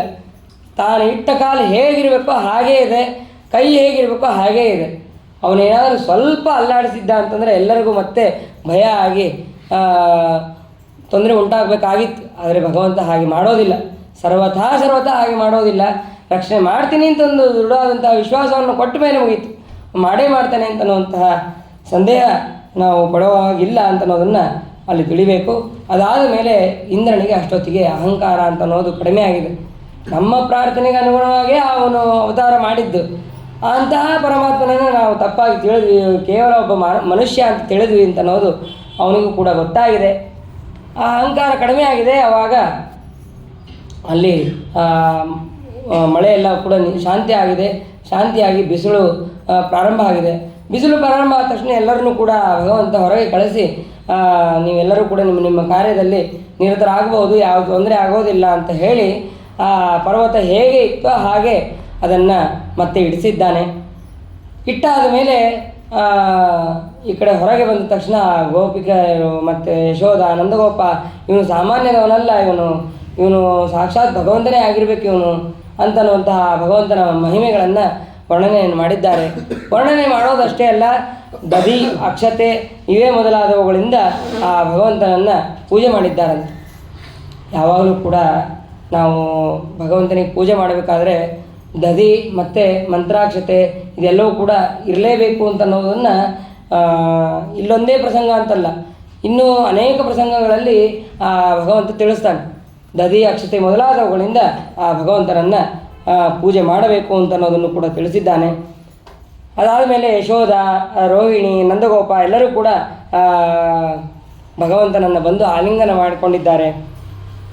ಎಲ್ಲರೂ ಕೂಡ ಆಮೇಲೆ ದೇವತೆಗಳೆಲ್ಲರೂ ಕೂಡ ಪುಷ್ಪವೃಷ್ಟಿಯನ್ನು ಮಾಡಿದ್ದಾರೆ ಅಂತನ್ನೋದನ್ನು ಅಲ್ಲಿ ತಿಳಿಸ್ತಾರೆ. ಅದಾದ ಮೇಲೆ ಏವಂ ವಿಧಾನಿ ಕರ್ಮಾಣಿ ಗೋಪಾಃ ಕೃಷ್ಣಸ್ಯ ವೀಕ್ಷ್ಯತೆ ನ ತದ್ವೀರ್ಯ ವಿಧ ಪ್ರೋಚು ಸಮುಪೇತ್ಯ ಸುವಿಸ್ಮಿತಾಃ. ಇದೇ ಸಮಯದಲ್ಲಿ ಎಲ್ಲರೂ ಕೂಡ ಆಶ್ಚರ್ಯಚಕಿತರಾಗಿದ್ದಾರೆ. ಅದಾದ ಮೇಲೆ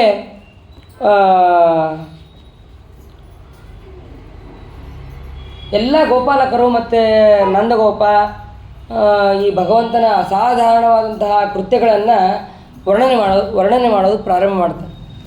ಏನು ನಂದಗೋಪ, ಇವನೇನು ನಿನ್ನ ಮಗನೇನೋ ಅಥವಾ ಏನು ಯಾವುದೋ ದೈವಶಕ್ತಿನೋ, ಭಾರೀ ಸುಂದರವಾದಂತಹ ಸ್ತ್ರೀ ಪೂತನದಿಂದ ಹಿಡಿದು ಅವತಾರದ ಕಾರ್ಯಗಳನ್ನು ಎಲ್ಲವನ್ನೂ ವರ್ಣನೆ ಮಾಡ್ತಾರೆ. ಯಾವ್ಯಾವ ದೈತ್ಯರು ಬಂದರು, ಯಾರ್ಯಾರನ್ನ ಹೇಗೆ ಸಂಹಾರ ಮಾಡ್ದ, ಎಲ್ಲವನ್ನೂ ಕೂಡ ಆ ಗೋಪಾಲಕರು ನಾವು ಹೇಗೆ ಹರಟೆ ಹೊಡಿತಾ ಇರ್ತೀವೋ ಹಾಗೆ ಹರಟೆಯ ಸಂದರ್ಭದಲ್ಲಿ ಆ ಕೃಷ್ಣನ ಮಹಿಮೆಗಳನ್ನು ಎಲ್ಲವನ್ನು ಕೂಡ ಹೇಳಿದ್ದಾರೆ. ಹೇಳಿದ ಮೇಲೆ ಅವಾಗ ಆ ನಂದಗೋಪ ಹೇಳ್ತಾನೆ, ನೀವೇನು ಹೇಳಿದ್ರಲ್ಲ, ಇವನು ಸಾಮಾನ್ಯ ವ್ಯಕ್ತಿಯ ಏನು ಎತ್ತ ಅಂತಂದು ಹೇಳಿದ್ರಲ್ಲ, ಅವನು ಸಾಮಾನ್ಯ ವ್ಯಕ್ತಿ ಅಲ್ಲ, ಅವನು ಸಾಕ್ಷಾತ್ ಭಗವಂತ. ಹಿಂದೆ ಗರ್ಗಾಚಾರ್ಯ ನಾಮಕರಣಕ್ಕೆ ಅಂತ ಬಂದಿದ್ದರು. ಬಂದಾಗ ಅವರು ಯಾರಿಗೂ ಹೇಳದೇ ಇರುವಂತಹ ಒಂದು ಮಾತನ್ನು ನನಗೆ ಹೇಳಿದರು, ರಹಸ್ಯವಾದಂತಹ ಒಂದು ಮಾತನ್ನು ಹೇಳಿದರು. ಇವನು ಸಾಮಾನ್ಯ ನಿನ್ನ ಮಗ ಅಂತ ತಿಳಿಬೇಡ, ಇವನು ಸಾಕ್ಷಾತ್ ನಾರಾಯಣ, ಇವನಿಗೆ ಅನೇಕ ನಾಮಗಳಿದೆ ಅಂತ ಹೇಳಿದರು. ಇವನು ವಸುದೇವನ ಮಗ ವಾಸುದೇವ ಅಂತ ಅನ್ನೋದನ್ನು ಹೇಳಿದರು. ಮತ್ತು ಅನೇಕ ಲೀಲೆಗಳನ್ನು ಕೂಡ ತೋರಿಸ್ತಾನೆ ಅಂತ ಅನ್ನೋದನ್ನು ಹೇಳಿದರು. ಹಾಗಾಗಿ ನನ್ನ ಮಾತು ಸರ್ವತಾ ಸುಳ್ಳಲ್ಲ ಅಂತನ್ನೋದನ್ನು ನಂದಗೋಪ ಆ ಗರ್ಗಾಚಾರ್ಯ ಹೇಳಿದಂತಹ ಮಾತನ್ನು ತನ್ನ ಗೋಪಾಲಕರಿಗೆ, ಸ್ನೇಹಿತರಿಗೆ ಎಲ್ಲರಿಗೂ ಕೂಡ ಹೇಳ್ತಾನೆ. ಆವಾಗ ಆ ನಂದಗೋಪನ ಮಾತನ್ನು ಕೇಳಿದಂತಹ ಗೋಪಾಲಕರೆಲ್ಲರೂ ಕೂಡ ಹಾಗಾದರೆ ಇವನು ನಾರಾಯಣ, ಇವನು ಸಾಕ್ಷಾತ್ ಭಗವಂತ ಅಂತ ಅನ್ನೋದನ್ನು ತಿಳಿದು ಅವರು ಕೂಡ ಭಗವಂತನನ್ನು ಸ್ತೋತ್ರ ಮಾಡೋದಕ್ಕೆ ಪ್ರಾರಂಭ ಮಾಡಿದ್ದಾರೆ. ಗೋವರ್ಧನ ಧೃತೆ ಶೈಲೆ ಆಸರಾತ್ ರಕ್ಷಿತೆ ವ್ರಜೆ ಗೋಲೋಕಾದ್ ಆವ್ರಜಾತ್ ಕೃಷ್ಣಂ ಸುರಭಿ ಶಕ್ರೇವಚ. ಆಮೇಲೆ ಈ ಗೋವರ್ಧನ ಉದ್ಧಾರವನ್ನು ಮಾಡಿದ್ದು ಪರ್ವತವನ್ನು ಎತ್ತಿದ ಮೇಲೆ ಒಂದು ಸಲ ಗೋಲೋಕ ಅಭಿಮಾನಿಯಾದಂತಹ ಸುರಭಿ ಅವಳು ಬಂದು ಆ ಭಗವಂತನನ್ನು ಸ್ತೋತ್ರ ಮಾಡೋದಕ್ಕೆ ಪ್ರಾರಂಭ ಮಾಡ್ತಾಳೆ. ಅದೇ ಸಮಯಕ್ಕೆ ಇಂದ್ರನು ಕೂಡ ಬಂದು ಪ್ರಾರ್ಥನೆ ಮಾಡೋದಕ್ಕೆ ಪ್ರಾರಂಭ ಮಾಡಿದ್ದಾನೆ. ನಾನು ಮಾಡಿದಂತಹ ಅಪರಾಧವನ್ನು ನನ್ನನ್ನು ಕ್ಷಮಿಸು. ನಮ್ಮೆಲ್ಲರ ಪ್ರಾರ್ಥನೆ ಸರವಾಗಿ ನೀನು ಭೂಭಾರ ಹರಣ ಮಾಡೋದಕ್ಕಾಗಿ ನೀನು ಅವತಾರ ಮಾಡಿದ್ದು. ಅಂತಹ ನಾನು ನಿನ್ನನ್ನು ಸಾಮಾನ್ಯ ಮನುಷ್ಯ ಅಂತ ತಿಳಿದು ಅಪರಾಧವನ್ನು ಮಾಡಿದೆ, ಮಳೆಯನ್ನು ಸುರಿಸಿದೆ, ಜೋರಾದಂತಹ ಮಳೆಯನ್ನು ಸುರಿಸಿದೆ, ನಿಮಗೆಲ್ಲರಿಗೂ ತೊಂದರೆಯನ್ನು ಕೊಟ್ಟೆ, ಹಾಗಾಗಿ ನನ್ನನ್ನು ಕ್ಷಮಿಸು ಅಂತ ಆ ಕೃಷ್ಣ ಪರಮಾತ್ಮನನ್ನು ಇಂದ್ರ ಸ್ತೋತ್ರ ಮಾಡಿದ್ದಾನೆ. ಸ್ತೋತ್ರ ಮಾಡಿದ್ದೇ ತಡ ಭಗವಂತ ಹೇಳ್ತಾನೆ, ನಿನ್ನ ಅಹಂಕಾರ, ನೀ ಏನು ಐಶ್ವರ್ಯದಿಂದ ಮದೋನ್ಮತ್ತನಾಗಿದ್ಯಾ ಅದನ್ನು ಕಳೆಯೋದಕ್ಕೆ ನಾನು ಆ ಗೋವರ್ಧನವನ್ನು ಧಾರಣೆ ಮಾಡಿದ್ದು ಅಂತನ್ನೋದನ್ನು ಆ ಭಗವಂತನು ಕೂಡ ಹೇಳ್ತಾನೆ. ಯಾರು ಐಶ್ವರ್ಯ ಮದದಿಂದ ನನ್ನ ಭಕ್ತರಾದವರು ಯಾರು ಐಶ್ವರ್ಯ ಮದದಿಂದ ಕೂಡಿರ್ತಾರೋ ಅವರ ಮದವನ್ನು, ಅವರ ಸಂಪತ್ತನ್ನು ನಾನು ಅಪಹಾರವನ್ನು ಮಾಡ್ತೀನಿ ಅಂತನ್ನುವಂತಹ ಮಾತನ್ನು ಕೂಡ ಭ್ರಂಶಯಾಮಿ ಸಂಪತ್ ಅಭ್ಯೋಯಸ್ಯ ಚೇಚ್ಯಾಮ್ಯಹಂ ಅನುಗ್ರಹಂ. ಈ ಮಾತನ್ನು ನಾವು 4ನೇ ಬಾರಿನೋ 5ನೇ ಬಾರಿನೋ ಕೇಳ್ತಾ ಇರಬಹುದು. ಯಾರು ಸಂಪತ್ತಿನಿಂದ ಅವರು ಮದೋನ್ಮತ್ತರಾಗಿರ್ತಾರೋ ನನ್ನ ಭಕ್ತರಾದವರು ಅವರಿಗೆ ಅನುಗ್ರಹವನ್ನು ನಾನು ಮಾಡೇ ಮಾಡ್ತೀನಿ, ಅವರ ಸಂಪತ್ತನ್ನು ಅಪಹಾರ ಮಾಡ್ತೀನಿ ಅಂತನ್ನುವಂತಹ ಮಾತನ್ನು ಇಂದ್ರನಿಗೆ ಈಗ ಹೇಳಿದ್ದಾನೆ. ಹಿಂದೆ ಬೇಕಾದಷ್ಟು ಸಲ ಭಗವಂತ ಹೇಳಿದ್ದಾನೆ ಅಂತನ್ನೋದನ್ನು ಕೂಡ ನಾವು ಇಲ್ಲಿ ತಿಳಿಯಬಹುದು. ಅದಾದ ಮೇಲೆ ಸುರಭಿಯು ಕೂಡ ಸ್ತೋತ್ರ ಮಾಡ್ತಾಳೆ, ನಮ್ಮ ಎಲ್ಲರನ್ನೂ ಕೂಡ ಗೋಗಳನ್ನು, ಗೋಪಾಲಕರನ್ನು, ಬ್ರಾಹ್ಮಣರನ್ನು ಎಲ್ಲರನ್ನೂ ಕೂಡ ನೀನು ರಕ್ಷಣೆ ಮಾಡಿದ್ದಿ, ಹಾಗಾಗಿ ನಾವೆಲ್ಲರೂ ಕೂಡ ನಿನಗೆ ಅಭಿಷೇಕವನ್ನು ಮಾಡ್ತೀವಿ, ಕ್ಷೀರಾಭಿಷೇಕವನ್ನು ಮಾಡ್ತೀವಿ ಅಂತ ಹೇಳಿ ಭಗವಂತನಿಗೆ ಅಭಿಷೇಕವನ್ನು ಮಾಡಿದ್ದಾರೆ. ಕ್ಷೀರದಿಂದ ಅಭಿಷೇಕವನ್ನು ಮಾಡಿ ಅವನಿಗೆ ಅವತ್ತಿನಿಂದ ಗೋವನ್ನು ಮತ್ತು ಗೋವರ್ಧನವನ್ನು ಧಾರಣೆ ಮಾಡಿದ್ದಕ್ಕೆ ಗೋವಿಂದ ಗೋವಿಂದ ಅಂತನ್ನುವಂತಹ ನಾಮಕರಣವು ಕೂಡ ಅಲ್ಲಿ ಆಗತ್ತೆ. ಅದಾದ ಮೇಲೆ ಒಂದು ಸಲ ಹೀಗೆ ಏಕಾದಶಿ ಉಪವಾಸ ಆದ ಮೇಲೆ ಮರುದಿವಸ ದ್ವಾದಶಿ ದಿವಸ ಅವತ್ತು ಸಾಧನಿ ದ್ವಾದಶಿ ಬಂದಿರುತ್ತೋ ಏನೋ, ಆ ಸಾಧನಿ ದ್ವಾದಶಿ ಬಂದಿದ್ದಕ್ಕೆ ಯಾವ ಸಮಯದಲ್ಲಿ ಸ್ನಾನಕ್ಕೆ ಹೋಗಬೇಕಾಗಿರುತ್ತೋ ಅದಕ್ಕಿಂತ ಸ್ವಲ್ಪ ಮುಂಚೆನೇ ಸ್ನಾನಕ್ಕೆ ಹೋಗ್ತಾನೆ ಈ ನಂದಗೋಪ. ಸ್ನಾತು ನಂದಸ್ತು ಕಾಲಿಂದ್ಯ ದ್ವಾದಶ್ಯಾಂ ಜಲಮಾವಿಶತ. ಯಾವ ಸಮಯದಲ್ಲಿ ಸ್ನಾನಕ್ಕೆ ಹೋಗಬೇಕು ಅಂತ ಇರುತ್ತೋ ದ್ವಾದಶಿ ದಿವಸ ಅಂತೂ ವಿಶೇಷವಾಗಿ 2:30 ಆ ಸಮಯಕ್ಕಿಂತ ಮುಂಚೆ ಸರ್ವತಾ ಹೋಗಬಾರ್ದು. 2:30 ಆದಮೇಲೆ ನಾವು ಸ್ನಾನಕ್ಕೆ ಹೋಗಬೇಕು. ಸಾಧನೆ ದ್ವಾದಶಿ ಇದೆ ಅಂತ ಆಗಲಿ ಅಥವಾ ಕಲಾ ಮಾತ್ರ ಸಾಧನೆ ದ್ವಾದಶಿ ಇದೆ ಅಂತ ಆಗಲಿ ಹೀಗೆ ನಾವು ಬೇಗ ಹೋಗಬಾರ್ದು ಅಂತ ಅನ್ನೋದನ್ನು ನಂದಗೋಪನ ಮುಖಾಂತರ ಕೃಷ್ಣ ನಮಗೆ ತಿಳಿಸ್ತಾ ಇದ್ದಾನೆ. ಆ ನಂದಗೋಪ ಅವನು ಅವತ್ತು ಸಾಧನೆ ದ್ವಾದಶಿ ದಿನ ಅಂಥೇಳಿ ಅವನು ಬೇಗ ಹೋಗಿದ್ದಾನೆ ಸ್ನಾನಕ್ಕೆ ಅಂತ ವರುಣದೇವರ ಭೃತ್ಯರು ಆ ನಂದಗೋಪನನ್ನು ಕರೆದುಕೊಂಡು ಹೋಗಿದ್ದಾನೆ. ನಾವು ಬೇಗ ಸ್ನಾನಕ್ಕೆ ಹೋದರೆ ಆ ನಂದಗೋಪನ ಭೃತ್ಯ ಅಂದರೆ ವರುಣನ ಭೃತ್ಯರು ಕರೆದುಕೊಂಡು ಹೋಗೋದಕ್ಕೆ ಸಿದ್ಧರಾಗಿರ್ತಾರೆ ಅಂತ ಅನ್ನೋದನ್ನು ಕೂಡ ತಿಳಿಬೇಕು. ಹಾಗೆ ವರುಣನ ಭೃತ್ಯರು ಕರೆದುಕೊಂಡು ಹೋಗಿದ್ದೇ ತಡ ನಂದಗೋಪ ಕಾಣಿಸ್ತಾ ಇಲ್ಲ ಅಂತ ಹೇಳಿ ಎಲ್ಲರೂ ಹುಡುಕ್ತಾ ಇದ್ದಾರೆ. ಅವಾಗ ಕೃಷ್ಣನಿಗೆ ಗೊತ್ತಾಯಿತು, ಸೀದಾ ವರ್ಣಲೋಕಕ್ಕೆ ಹೋಗಿದ್ದಾನೆ. ವರ್ಣಲೋಕಕ್ಕೆ ಹೋದ ತಕ್ಷಣ ಅಲ್ಲಿ ವರ್ಣದೇವರು ಹೇಳ್ತಾರೆ, ಏನಪ್ಪ ನೀನು ಇಲ್ಲಿ ಬಂದಿದ್ದೀಯಾ, ನೀ ಹೇಳಿ ಕಳಿಸಿದ್ರೆ ಸಾಕು ನಾನೇ ಬರ್ತಾ ಇದ್ದೆ ಅಂತನ್ನುವಂತಹ ಪ್ರಾರ್ಥನೆ ಮುಖಾಂತರ ಭಗವಂತನನ್ನು ಸ್ತೋತ್ರ ಮಾಡಿದಾಗ ಇಲ್ಲ ನಮ್ಮ ತಂದೆಯನ್ನು ಕರೆದುಕೊಂಡು ಬಂದಿದ್ದಾರೆ ಅಂತ ವರುಣನಿಗೆ ಹೇಳ್ತಾನೆ. ವರುಣನಿಗೆ ಹೇಳಿದ ತಕ್ಷಣ ವರುಣ ನಗ್ತಾನಂತೆ, ನಿಮ್ಮ ತಂದೆ ಯಾರಿದ್ದಾರಪ್ಪ, ಯಾರಿಲ್ಲೇ ಇಲ್ಲ ನಿನ್ನ ತಂದೆ, ಯಾವ ಜನ್ಮದಲ್ಲೂ ಕೂಡ ನಿನಗೆ ತಂದೆ ತಾಯಿ ಅಂತನವ್ರು ಯಾರೂ ಇಲ್ಲೇ ಇಲ್ಲ ಅಂತ ತಂದೆ ಈಗ ಎಲ್ಲಿಂದ ಬಂದರು ನಿನಗೆ ಅಂತ ಅಪಹಾಸ್ಯದಿಂದ ಅವನು ಹೇಳ್ತಾನಂತೆ. ಅಂದರೆ ಜಗತ್ತಿಗೆ ಒಂದು ನಿಯಮವನ್ನು ತಿಳಿಸ್ಬೇಕು, ಕೃಷ್ಣನಿಗೆ ಯಾವುದೇ ರೀತಿಯಾದಂತಹ ತಂದೆ ತಾಯಿಗಳು ಯಾರೂ ಇಲ್ಲ ಅಂತ ಅನ್ನೋದನ್ನು ಆ ವರುಣದೇವರು ತಮ್ಮ ಪ್ರಾರ್ಥನೆ ಮುಖಾಂತರ ತಿಳಿಸ್ತಾರೆ. ಆದರೂ ಕೂಡ ಇವನು ನಂದ ಅಂತನೋ ನನ್ನ ತಂದೆಪ್ಪ, ಅವನನ್ನು ನೀನು ಕರ್ಕೊಂಬಂದಿ ಅಂತ ಹೇಳಿದಾಗ ಇಲ್ಲ ನನ್ನ ಭೃತ್ಯರು ಗೊತ್ತಿಲ್ಲದೆ ಕರೆದುಕೊಂಡು ಬಂದಿದ್ದಾರೆ, ಹಾಗಾಗಿ ಅವರನ್ನು ಕ್ಷಮಿಸು, ನನ್ನನ್ನು ಕೂಡ ಕ್ಷಮಿಸು ಅಂತ ಆ ವರುಣ ನಂದಗೋಪನನ್ನು ಬಿಟ್ಟಿದ್ದಾನೆ. ನಂದಗೋಪನನ್ನು ಬಿಟ್ಟ ಮೇಲೆ ನಂದಗೋಪನಿಗೆ ಮತ್ತು ಗೋಪಾಲಕರಿಗೆ ಮತ್ತೆ ಸಂದೇಹ ಬಂದಿದೆ. ವರುಣಲೋಕಕ್ಕೆ ಹೋಗಿದ್ದಾನೆ ಅಂತಂದರೆ ಈ ಭಗವಂತ ಇವನು ಸಾಮಾನ್ಯದವನು ಅಲ್ಲ ಅಂತನ್ನುವ ಮುಖಾಂತರ ಸಂದೇಹ ಬಂದಿದೆ. ವರುಣಲೋಕಕ್ಕೆ ಹೋಗೋದಷ್ಟೇ ಅಲ್ಲ, ನಮಗೆ ಭಗವಂತನ ಲೋಕವನ್ನು ಕೂಡ ತೋರಿಸ್ಬೇಕಾಗಿತ್ತು ಅಂತ ಸಂದೇಹ ಪಟ್ಟಿದ್ದಾರೆ. ಸಂದೇಹ ಪಟ್ಟಿದ್ದೇ ತಡ ಅವರಿಗೆ ಕೃಷ್ಣ ಪರಮಾತ್ಮ ಯಾವ ರೀತಿಯಾದಂತಹ ಅನುಗ್ರಹ ಮಾಡ್ತಾನೆ ಅಂತಂದರೆ, ಎಲ್ಲರಿಗೂ ಕೂಡ ಯಮುನಾ ನದಿ ಹತ್ರ ಕರ್ಕೊಂಡು ಹೋಗಿದ್ದಾನೆ. ಕರ್ಕೊಂಡು ಹೋಗಿ ಆ ಯಮುನಾ ನದಿಯಲ್ಲಿ ಮುಳುಗಿಸಿದ್ದಾನೆ, ಸ್ನಾನವನ್ನು ಮಾಡಿಸಿದ್ದಾನೆ. ಮಾಡಿಸಿದ ತಕ್ಷಣ ಅವರಿಗೆ ತನ್ನ ದಿವ್ಯವಾದಂತಹ ವೈಕುಂಠ ಲೋಕದ ದರ್ಶನವನ್ನು, ವಿಶೇಷವಾದಂತಹ ಸಾಮರ್ಥ್ಯವನ್ನು ಕೊಟ್ಟು ದರ್ಶನವನ್ನು ಮಾಡಿಸಿದ್ದಾನೆ. ನನ್ನನ್ನು ಸಾಮಾನ್ಯದವನು ತಿಳಿಬೇಡ್ರಿ, ನಾನು ಆ ವೈಕುಂಠ ಲೋಕದಲ್ಲಿರುವಂತಹ ಪರಮಾತ್ಮ ಬೇರೆ ಅಲ್ಲ, ನಾನು ಬೇರೆ ಅಲ್ಲ ಅಂತ ಅನ್ನೋದನ್ನು ಆ ವೈಕುಂಠ ಲೋಕದ ದರ್ಶನ ಮಾಡಿಸುವಂಥ ಮುಖಾಂತರ ಅವನು ತಿಳಿಸಿದ್ದಾನೆ. ಅವಾಗ ನಂದಾದಿಗೆ ಎಲ್ಲರೂ ಕೂಡ ಅವರು ತಿಳಿತಾರೆ. ನಂದಾದೇಶ ತಂ ದೃಷ್ಟ ಪರಮಾನಂದ ನಿವೃತ್ತಾ ಕೃಷ್ಣಂಚ ತತ್ರ ಚಂದೋಭಿ ಸ್ತೂಯಮಾನಂ ಸುವಿಸ್ಮಿತಾ.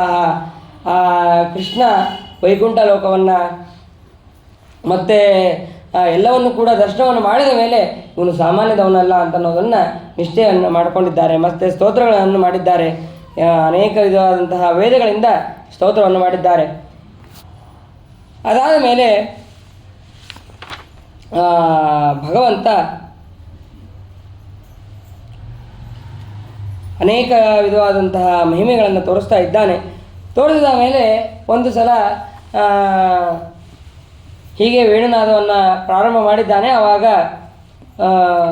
ಎಲ್ಲ ಗೋಪಿಕಾಸ್ತ್ರೀಯರು ಭಗವಂತನ ವೇಣುನಾದ ಅಂದ ತಕ್ಷಣ ಎಲ್ಲ ಗೋಪಿಕಾಸ್ತ್ರೀಯರು ಮತ್ತೆ ಬಂದಿದ್ದಾರೆ. ಬಂದ ತಕ್ಷಣ ಭಗವಂತ ವೇಣುನಾದವನ್ನು ನಿಲ್ಲಿಸ್ತಾನೆ. ಯಾಕೆ ಬಂದ್ರಿ ನೀವು ಹಾಗೆಲ್ಲ ರಾತ್ರಿ ಕಾಲದಲ್ಲಿ ಬರಬಾರದು ಅಂತ ಹೇಳಿ ಅವರನ್ನು, ನೀವು ಹೋಗ್ರಿ ಅಂತ ಎಷ್ಟು ಹೇಳಿದ್ರು ಕೂಡ ಕೇಳೋದಿಲ್ಲ. ಇಲ್ಲ, ನಮಗೆ ನಿನ್ನ ಸಂಘ ಆಗಲೇಬೇಕು ಅಂತ ಬಹಳವಾಗಿ ಅಪೇಕ್ಷೆ ಪಡ್ತಾರೆ. ಪಟ್ಟಾಗ ಅವರ ಭಕ್ತಿ ಅದೆಲ್ಲವನ್ನು ಕೂಡ ಪರೀಕ್ಷೆ ಮಾಡೋದಕ್ಕೆ ಭಗವಂತ ಏನು ಮಾಡ್ತಾನೆ ಅಂತಂದರೆ, ಸ್ವಲ್ಪ ಹೊತ್ತು ಪರೀಕ್ಷೆ ಮಾಡೋದಕ್ಕೆ ಅಂತಲೇ ಅವರ ಜೊತೆ ಇರ್ತಾನೆ. ಇದ್ದಾಗ ಅವರಿಗೆ ಸ್ವಲ್ಪ ಸಲಿಗೆ ಜಾಸ್ತಿ ಆಗುತ್ತೆ. ಆ ಗೋಪಿಕಾ ಸ್ತ್ರೀಯರಿಗೆ ಸಲಿಗೆ ಜಾಸ್ತಿ ಆಗಿದ್ದ ತಡ ಭಗವಂತನನ್ನು ಮನುಷ್ಯ ಅಂತ ತಿಳಿಯೋದು ಅಷ್ಟೇ ಅಲ್ಲ, ಇವನು ನಮ್ಮಂತೆ ಇವನು ನಮ್ಮ ಜೊತೆಗೆ ಯಾವಾಗಲೂ ಕೂಡ ಇರ್ತಾನೆ, ಹಾಗೆ ಹೀಗೆ ಅಂತ ಅವರೆಲ್ಲರೂ ಕೂಡ ತಿಳಿದಿದ್ದಾರೆ. ಸಲಿಗೆ ಜಾಸ್ತಿ ಆಗಿದ್ದೇ ತಡ ಭಗವಂತ ಮಾಯ ಆಗಿದ್ದಾನೆ. ಕಣ್ಣಿಗೆ ಕಾಣಿಸೋದೇ ಇಲ್ಲ. ಎಲ್ಲ ಕಡೆ ಹುಡ್ಕೊಂಡು ಹೋಗ್ತಾನೆ. ತುಳಸಿ ನೀನು ನೋಡಿದೆಯಾ, ಅಶ್ವತ್ಥ ಮರ ನೀನು ನೋಡಿದೆಯಾ ಅಂತ ಎಲ್ಲ ಕಡೆ ಕೇಳ್ಕೊಂಡು ಹೋಗ್ತಾ ಇದ್ದಾರೆ. ಎಲ್ಲಿ ನೋಡಿದ್ರೂ ಕೃಷ್ಣನನ್ನು ಪತ್ತೆ ಹಚ್ಚಕ್ಕಾಗಿಲ್ಲ.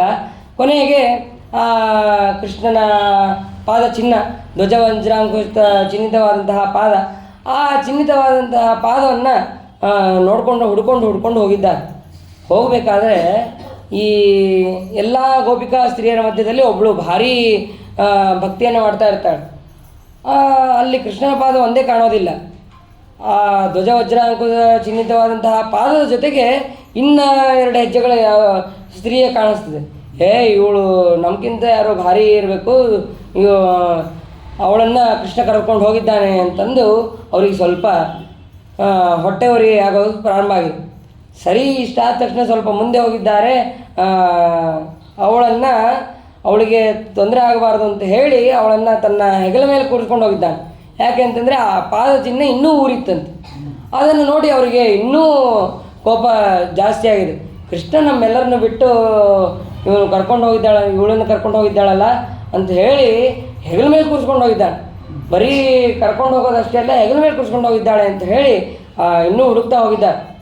ಸ್ವಲ್ಪ ದೂರ ಹೋದ ತಕ್ಷಣ ಇನ್ನೊಬ್ಬ ಸ್ತ್ರೀಯು ಕೂಡ, ಗೋಪಿಕಾ ಸ್ತ್ರೀಯು ಕೂಡ ಅಲ್ಲೇ ಕೆಳಗೆ ಬಿದ್ದಿದ್ದು ನೋಡಿ ಅವಾಗ ಅವ್ರಿಗೆ ಇನ್ನೂ ಸಂತೋಷ ಆಗತ್ತೆ.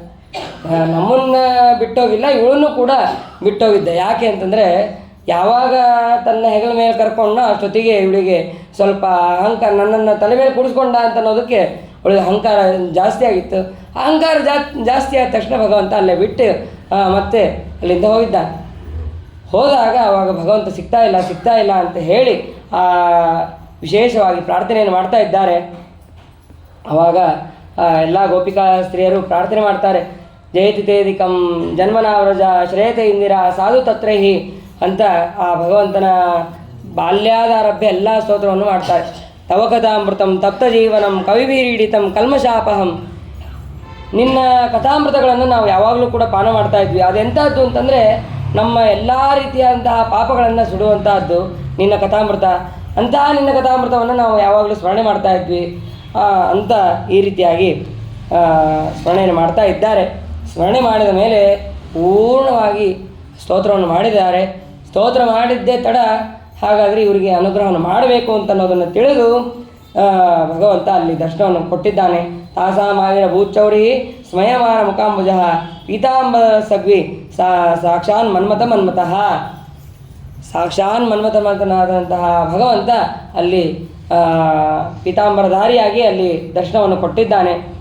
ಕೊಟ್ಟದ್ದೇ ತಡ ಆವಾಗ ಭಗವಂತನನ್ನು ನೋಡಿ ಎಲ್ಲರೂ ಆನಂದ ತುಂದಿಲರಾಗಿದ್ದಾರೆ. ಆವಾಗ ಮತ್ತೆ ಎಲ್ಲ ಗೋಪಿಕಾ ಸ್ತ್ರೀಯರ ಜೊತೆಗೆ ವಿಹಾರವನ್ನು ಮಾಡಿದ್ದಾನೆ. ವಿಹಾರವನ್ನು ಮಾಡಿ ಅವರಿಗೆ ಅನುಗ್ರಹವನ್ನು ಮಾಡಿದ್ದಾನೆ ಅಂತ ಅನ್ನೋದನ್ನು ಇಲ್ಲಿ ತಿಳಿಸ್ತಾರೆ. ಅದಾದ ಮೇಲೆ ಒಂದು ಸಲ ಹೀಗೆ ನಂದಗೋಪ ಒಂದು ಕಡೆ ಹೋಗ್ತಾ ಇರ್ತಾನೆ. ಹೋಗಬೇಕಾದ್ರೆ ಒಂದು ದೊಡ್ಡದಾದಂತಹ ಹೆಬ್ಬಾವು, ಆ ಹೆಬ್ಬಾವು ಒಂದು ಅವನನ್ನು ಹಿಡಿದಿದೆ. ಏನು ಮಾಡಿದ್ರೂ ಬಿಡ್ತಾ ಇಲ್ಲ. ಇನ್ನು ಗೋಪಾಲಕರು ಅವರೆಲ್ಲರೂ ಸೇರಿ ಅದಕ್ಕೆ ಅಗ್ನಿ ತಗೊಂಡು ಹೊಡಿತಾರೆ. ಅಷ್ಟು ಹೊಡೆದ್ರೂ ಕೂಡ ಬಿಡೋದಿಲ್ಲ. ಆವಾಗ ಕೃಷ್ಣ ಪರಮಾತ್ಮ ಬರ್ತಾನೆ. ಗೊತ್ತಾದ ತಕ್ಷಣ ಕೃಷ್ಣ ಪರಮಾತ್ಮ ಬಂದು ಏನು ಮಾಡೋದಿಲ್ಲ, ತನ್ನ ಎಡಗಾಲನ್ನು ಆ ಸರ್ಪದ ಮೇಲೆ ಇಡ್ತಾನೆ.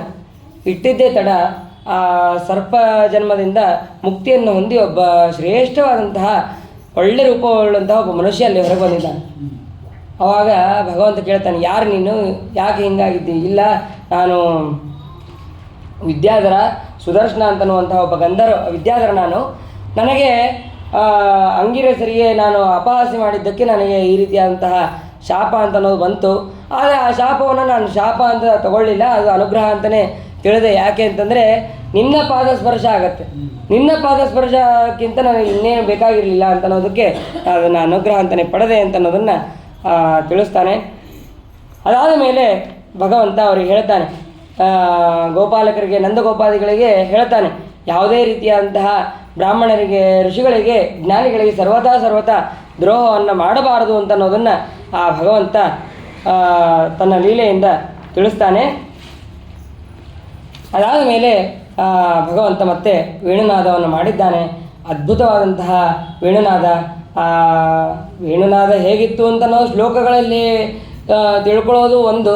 ಆ ರಂಗಕೊಳಲನ್ನುವುದಲಾಗಿ ಅದನ್ನು ಪ್ರಸನ್ನ ವೆಂಕಟದಾಸರ ನೆನ್ನೆ ಆರಾಧನೆ, ಅವರ ಆ ಹಾಡಿನ ಅರ್ಥ ಚಿಂತನೆಯನ್ನು ಮಾಡಿದ್ರೆ ಸಾಕು.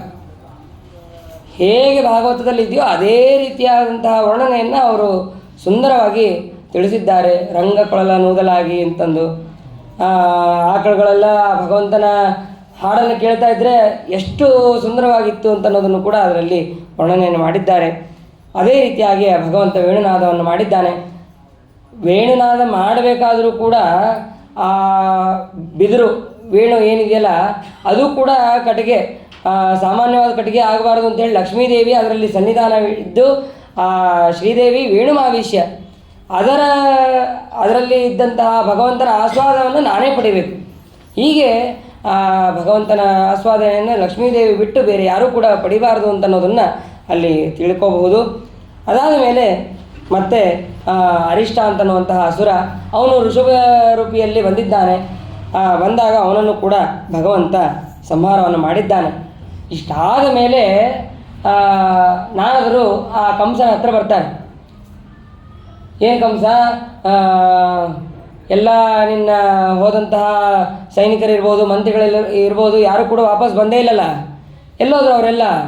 ಯಾರು ಸಂಹಾರ ಮಾಡ್ಕೊಂಡ್ರೆ ಗೊತ್ತಾ ನಿನಗೆ ಅಂತ ಕಂಸನಿಗೆ ಕೇಳಿದಾಗ, ಇಲ್ಲ ಯಾರೋ ಸಂಹಾರ ಮಾಡ್ತಾ ಇದ್ದಾರೆ, ಗೊತ್ತಿಲ್ಲಪ್ಪ, ಯಾರೋ ಕೃಷ್ಣ ಬಲರಾಮರು ಅಂತ ಅವ್ರು ಸಂಹಾರ ಮಾಡ್ತಾ ಇದ್ದಾರೆ, ನಾ ಕಳಿಸ್ದವರೆಲ್ಲ ಅವರಿಬ್ಬರೇ ಸಂಹಾರ ಮಾಡ್ತಾ ಇದ್ದಾರಂತೆ. ಅವರಿಬ್ರು ಯಾರು ಗೊತ್ತಾ ನಿನಗೆ ಅಂತಂದಾಗ, ಇಲ್ಲ ನನಗೇನು ಗೊತ್ತಿಲ್ಲ, ಅವರಿಬ್ಬರು ಬೇರೆ ಯಾರೂ ಅಲ್ಲ, ಈ ವಸುದೇವನ ಮಕ್ಕಳೇ ಅವರು. ಆ ರೋಹಿಣಿಯಲ್ಲಿ ಹುಟ್ಟಿದವನು ಬಲರಾಮ, ಈ ಕಡೆ ದೇವಕಿಯಲ್ಲಿ ಹುಟ್ಟಿದವನೇ ಕೃಷ್ಣ. ಆ ಕೃಷ್ಣನೇ ಈ ವಸುದೇವ ನಿನಗೆ ಗೊತ್ತಾಗಲಾರ್ದೆ ಅಲ್ಲಿ ವ್ಯತ್ಯಾಸ ಮಾಡಿ ಬಂದಿದ್ದು ಅಂತ ಆ ನಾರದರು ಬಂದು ಹೇಳ್ತಾರಂತೆ. ಹೇಳಿದಾಗ, ಅಲ್ಲ ನಾರದರು ಯಾಕೆ ಬಂದು ಹೇಳಬೇಕಾಗಿತ್ತು ಅಂತಂದರೆ, ಮುಂದೆ ಕಂಸನ ಸಂಹಾರ ಆಗಬೇಕಾಗಿದೆ. ಕಂಸನ ಸಂಹಾರ ಆಗಬೇಕು ಅಂತಂದರೆ ಬರೀ ಬೇರೆ ಬೇರೆ ಹಸುರುಗಳನ್ನು ಕಳಿಸ್ತಾ ಇದ್ದರೆ ಸಂಹಾರ ಆಗೋದಿಲ್ಲ.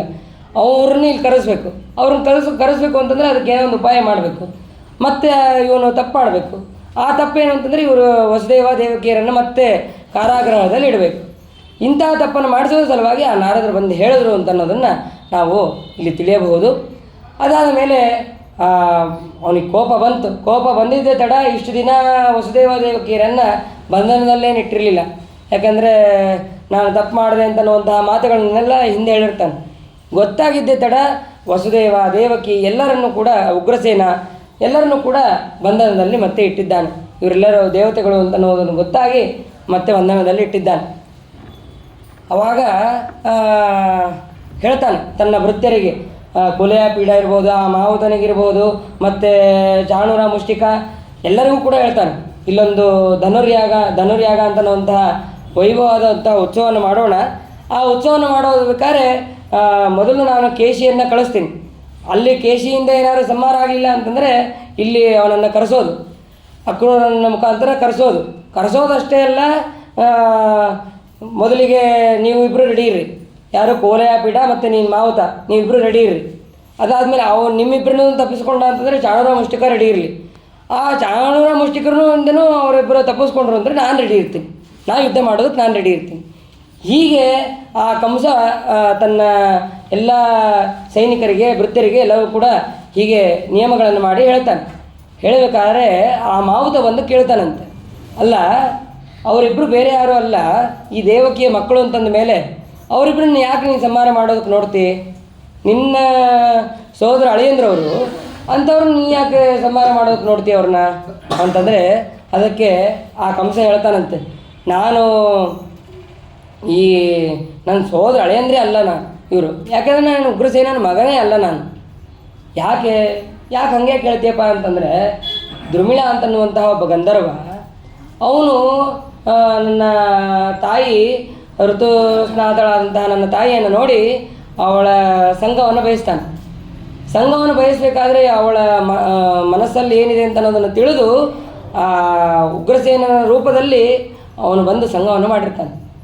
ಸಂಘವನ್ನು ಮಾಡಿದಾಗ ಆವಾಗ ಆ ಉಗ್ರಸೇನನ ಮಡದಿಗೆ ಗೊತ್ತಾದ ತಕ್ಷಣ ನೀನು ಉಗ್ರಸೇನ ಅಲ್ಲ, ಉಗ್ರಸೇನ ರೂಪದಲ್ಲಿ ಬಂದಂತಹ ನೀನು ನಿನ್ನ ಮಗ ಕ್ರೂರಿ ಆಗಲಿ ಹಾಗಾಗಲಿ ಅಂಥೇಳಿ ಅವಳೇ ಶಾಪವನ್ನು ಕೊಡ್ತಾಳೆ. ಶಾಪವನ್ನು ಕೊಟ್ಟಾಗ ದುರ್ಮಿಳ ಹೇಳ್ತಾನೆ, ಇಲ್ಲ ನಿನ್ನ ಮಗನೇ ಹುಟ್ಟೋದು, ಅವನಿಗೆ ಯಾಕೆ ಶಾಪ ಹಾಕ್ತೀಯ? ನನ್ನ ಮಗ ಹುಟ್ಟೋದಾದರೂ ಅವನು ನಿನ್ನಿಂದ ಹುಟ್ಟಿದ್ದಕ್ಕೆ ನಾನು ಕ್ರೂರಿ ಆಗಲಿ ಅಂತನ್ನುವಂತಹ ಶಾಪವನ್ನು ನಾನು ಹಾಕ್ತೀನಿ. ಉಗ್ರಸೇನಿಂದ ಹುಟ್ಟಿದರೆ ನಾನು ಅದಕ್ಕೇನು ಅಂತಿರಲಿಲ್ಲ, ಆದರೆ ಉಗ್ರಸೇನಿಂದ ಹುಟ್ಟಿಲ್ಲ, ನಿನ್ನಿಂದ ಹುಟ್ಟಿದ್ದಕ್ಕೆ ಅವನು ಕ್ರೂರಿ ಆಗಲಿ ಅಸುರನಾಗಲಿ ಅಂತ ಶಾಪವನ್ನು ಕೊಟ್ಟಿರ್ತಾನೆ. ಅಲ್ಲಪ್ಪ, ಈ ವಿಷಯ ಎಲ್ಲ ನಿನಗ್ಯಾರು ಹೇಳಿದ್ರು, ನಿನಗ್ಯಾರು ಮಹಾನ್ ಭಾವರು ಹೇಳಿದ್ರು ಅಂದರೆ, ಇಲ್ಲ ನನಗೆಲ್ಲ ನಾರದರು ಹೇಳಿದ್ದಾರೆ, ನಾನು ಈ ಉಗ್ರಸೇನನ ಮಗನೇ ಅಲ್ಲ, ಹಾಗಾಗಿ ಇವರು ನನಗೇನು ಅಳಿಯಂದ್ರೂ ಆಗೋದಿಲ್ಲ, ಏನೂ ಆಗೋದಿಲ್ಲ, ಇವರನ್ನು ಕೊಂದರೆ ನನಗೆ ಯಾವ ಪಾಪನೂ ಬರೋಲ್ಲ, ಏನೂ ಬರೋದಿಲ್ಲ ಅಂತ ಹೇಳಿ ಇಷ್ಟೆಲ್ಲ ವಿಚಾರವನ್ನು ತನ್ನ ಭೃತ್ಯರಿಗೆ ತಿಳಿಸ್ತಾನೆ. ಇದಾದ ಮೇಲೆ ಅಕ್ರೂರನ್ನು ಕರೀತಾನೆ. ಅಕ್ರೂರನ್ನು ಕರೆದು ನೀ ಹೋಗಿ ಕೃಷ್ಣ ಪರಮಾತ್ಮನನ್ನು ಕರೆದುಕೊಂಡು ಬರಬೇಕಪ್ಪ ಅಂತ ಹೇಳಿ ಆ ಅಕ್ರೂರನಿಗೆ ಹೇಳ್ತಾನೆ. ಅಕ್ರೂರನಿಗೆ ಹೇಳಿದ ಮೇಲೆ ಆ ಅಕ್ರೂರನಿಗೆ ಒಂದು ಕಡೆ ಬಹಳ ಖುಷಿ ಆಗತ್ತೆ. ಯಾಕೆ ಅಂತಂದರೆ, ಒಂದು ಸಲ ಕೃಷ್ಣ ಪರಮಾತ್ಮನನ್ನು ನೋಡೇ ಇರೋದಿಲ್ಲ ಅವನು, ಆದರೆ ಕೃಷ್ಣ ಪರಮಾತ್ಮನಲ್ಲಿ ವಿಶಿಷ್ಟವಾದಂತಹ ಭಕ್ತಿ ಇರುತ್ತೆ ಅಕ್ರೂರನಿಗೆ. ಆ ಭಕ್ತಿ ಅಷ್ಟೇ ಗೌರವ.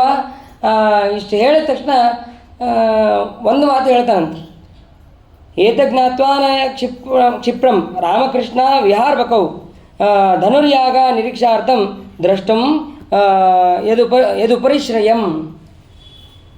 ನಿನ್ನ ಮಾತನ್ನು ನಾನು ಕೇಳ್ತೀನಿ, ಅವರನ್ನು ಕೊಲ್ಲೋದು ಬೇಡ, ಆದರೆ ಅವ್ರನ್ನ ಕರ್ಕೊಂಡು ಬರುವಂಥ ವಿಚಾರವನ್ನು ನಾನು ಹೋಗಿ ಕರ್ಕೊಂಬರ್ತೀನಿ, ನನ್ನನ್ನು ಬಿಟ್ಟು ನೀವು ಬೇರೆ ಯಾರಿಗೂ ಹೇಳಬೇಡ. ಯಾಕೆ ಅಂತಂದರೆ ನಂಗೆ ಅವ್ರನ್ನ ನೋಡಬೇಕು ಅಂತ ಅನ್ನೋದನ್ನು ಆ ಕಂಸನ ಮುಂದೆ ಹೇಳೋದಿಲ್ಲ. ನಿನ್ನ ಆಜ್ಞೆಯನ್ನು ನಾವು ಪರಿಪಾಲನೆ ಮಾಡ್ತೀವಿ, ನಿನ್ನ ಸೇವಕರಾಗಿ ನಾವು ಇದ್ದೀವಿ, ಹಾಗಾಗಿ ನಿನ್ನ ಆಜ್ಞೆಯನ್ನು ನಾವು ಪರಿಪಾಲನೆ ಮಾಡ್ತೀವಿ. ಆ ರಾಮಕೃಷ್ಣನನ್ನು ನಾನೇ ಕರ್ಕೊಂಡು ಬರ್ತೀನಿ ಅಂತನ್ನುವಂತಹ ಮಾತನ್ನು ಕೂಡ ಅಕ್ರೂರ ಹೇಳಿದ್ದಾನೆ. ಅದೇ ರೀತಿಯಾಗಿ ಮೊದಲು ಕೇಶಿಯನ್ನು ಕಳಿಸ್ತಾನೆ. ಕೇಶಿಯನ್ನು ಕಳಿಸಿದ್ರೆ ಭಗವಂತ ಇವನಿಗೆ ಕೇಶಿ ಅಂತ ಅನ್ನೋದು ಗೊತ್ತಾದ ತಕ್ಷಣ ಏನೂ ಮಾಡೋದಿಲ್ಲ, ಕುದುರೆ ರೂಪದಲ್ಲಿ ಬಂದಿರ್ತಾನೆ ಆ ಕೇಶಿ. ಅವನನ್ನು ತನ್ನ ಕೈ ಆ ಕುದುರೆ ಒಳಗೆ ಹಾಕ್ತಾನೆ. ಒಳಗೆ ಹಾಕಿದ್ರೆ ಭಗವಂತ ತನ್ನ ಕೈಯನ್ನು ಇನ್ನೂ ದೊಡ್ಡದು ಮಾಡ್ತಾ ಹೋಗ್ತಾನೆ. ಏನಾದರೂ ಅದನ್ನು ತಡ್ಕೊಳಕ್ಕಾಗೋದಿಲ್ಲ ಆ ಕುದುರೆಗೆ. ಆವಾಗ ಜೋರಾಗಿ ಅದನ್ನು ಹೊರಗೆ ತೆಗೆಯೋಕ್ಕೆ ನೋಡ್ತಾನೆ, ಹೊರಗೆ ತೆಗೆಯೋಕ್ಕಾಗೋದಿಲ್ಲ. ಭಗವಂತ ಆ ಕುದುರೆಯ ಕಾಲನ್ನು ಹಿಡಿದು ತಿರುಗಿಸಿ ಜೋರಾಗಿ ಒದ್ದು ಅವನನ್ನು ಸಂಹಾರ ಮಾಡಿದ್ದಾನೆ. ಸಂಹಾರ ಮಾಡಿದ ಮೇಲೆ ಈ ಕಡೆ ನಾರದರು ಕೂಡ ಬರ್ತಾರೆ. ಆ ಕಡೆ ಕಂಸನ ಹತ್ರ ಹೇಳಾಗಿತ್ತು. ಹೇಳಾದ ಮೇಲೆ ಈ ಕಡೆ ಕೃಷ್ಣ ಪರಮಾತ್ಮ ಬಲರಾಮನ ಹತ್ರ ಬಂದು ಆ ನಾರದರು ಪ್ರಾರ್ಥನೆ ಮಾಡ್ತಾರೆ. ನೋಡಪ್ಪ, ಇಷ್ಟು ದಿವಸ ಎಲ್ಲ ರಾಕ್ಷಸರನ್ನು ಅಸುರರನ್ನು ಸಂಹಾರ ಮಾಡಿದ್ದಾಯಿತು. ಇನ್ನು ಮುಂದೆ ಮಾಡುವಂತಹ ಎಲ್ಲ ಕಾರ್ಯಗಳನ್ನು, ಅಂದರೆ ಮುಂದೆ ಈ ಕಡೆ ಕಂಸನ ಸಂಹಾರ ಇರ್ಬೋದು, ಧನುರ್ಯಾಗ ಇರ್ಬೋದು, ಆ ಚಾಣೂರ ಮುಷ್ಟಕರ ಸಂಹಾರ ಇರ್ಬೋದು, ಎಲ್ಲನೂ ಮುಂದೆ ಮಾಡುವಂತಹ ಎಲ್ಲ ಕಾರ್ಯಗಳನ್ನು ನಾರದರು ಮುಂದೆ ಮಾಡುವಂತಹ ಕಾರ್ಯಗಳು ನಿನ್ನಿಂದ ಇಷ್ಟ ಆಗಬೇಕಾಗಿದೆ ಅಂತನ್ನುವಂತಹ ಒಂದು ಪ್ರಾರ್ಥನೆಯನ್ನು ಮಾಡಿ ನಾರದರು ಆ ಭಗವಂತನಿಗೆ ನಮಸ್ಕಾರವನ್ನು ಮಾಡಿ ಅಲ್ಲಿಂದ ಹೊರಟಿದ್ದಾರೆ.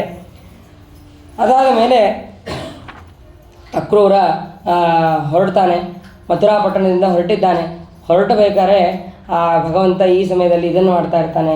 ಆ ಭಗವಂತ ಬೆಳಗ್ಗೆ ಗೋವುಗಳನ್ನು ಮೇಯಿಸ್ತಾ ಇರ್ತಾನೆ, ಗೋವುಗಳನ್ನು ರಕ್ಷಣೆ ಮಾಡ್ತಾ ಇರ್ತಾನೆ, ಗೋಪಾಲಕರನ್ನು ರಕ್ಷಣೆ ಮಾಡ್ತಾ ಇರ್ತಾನೆ.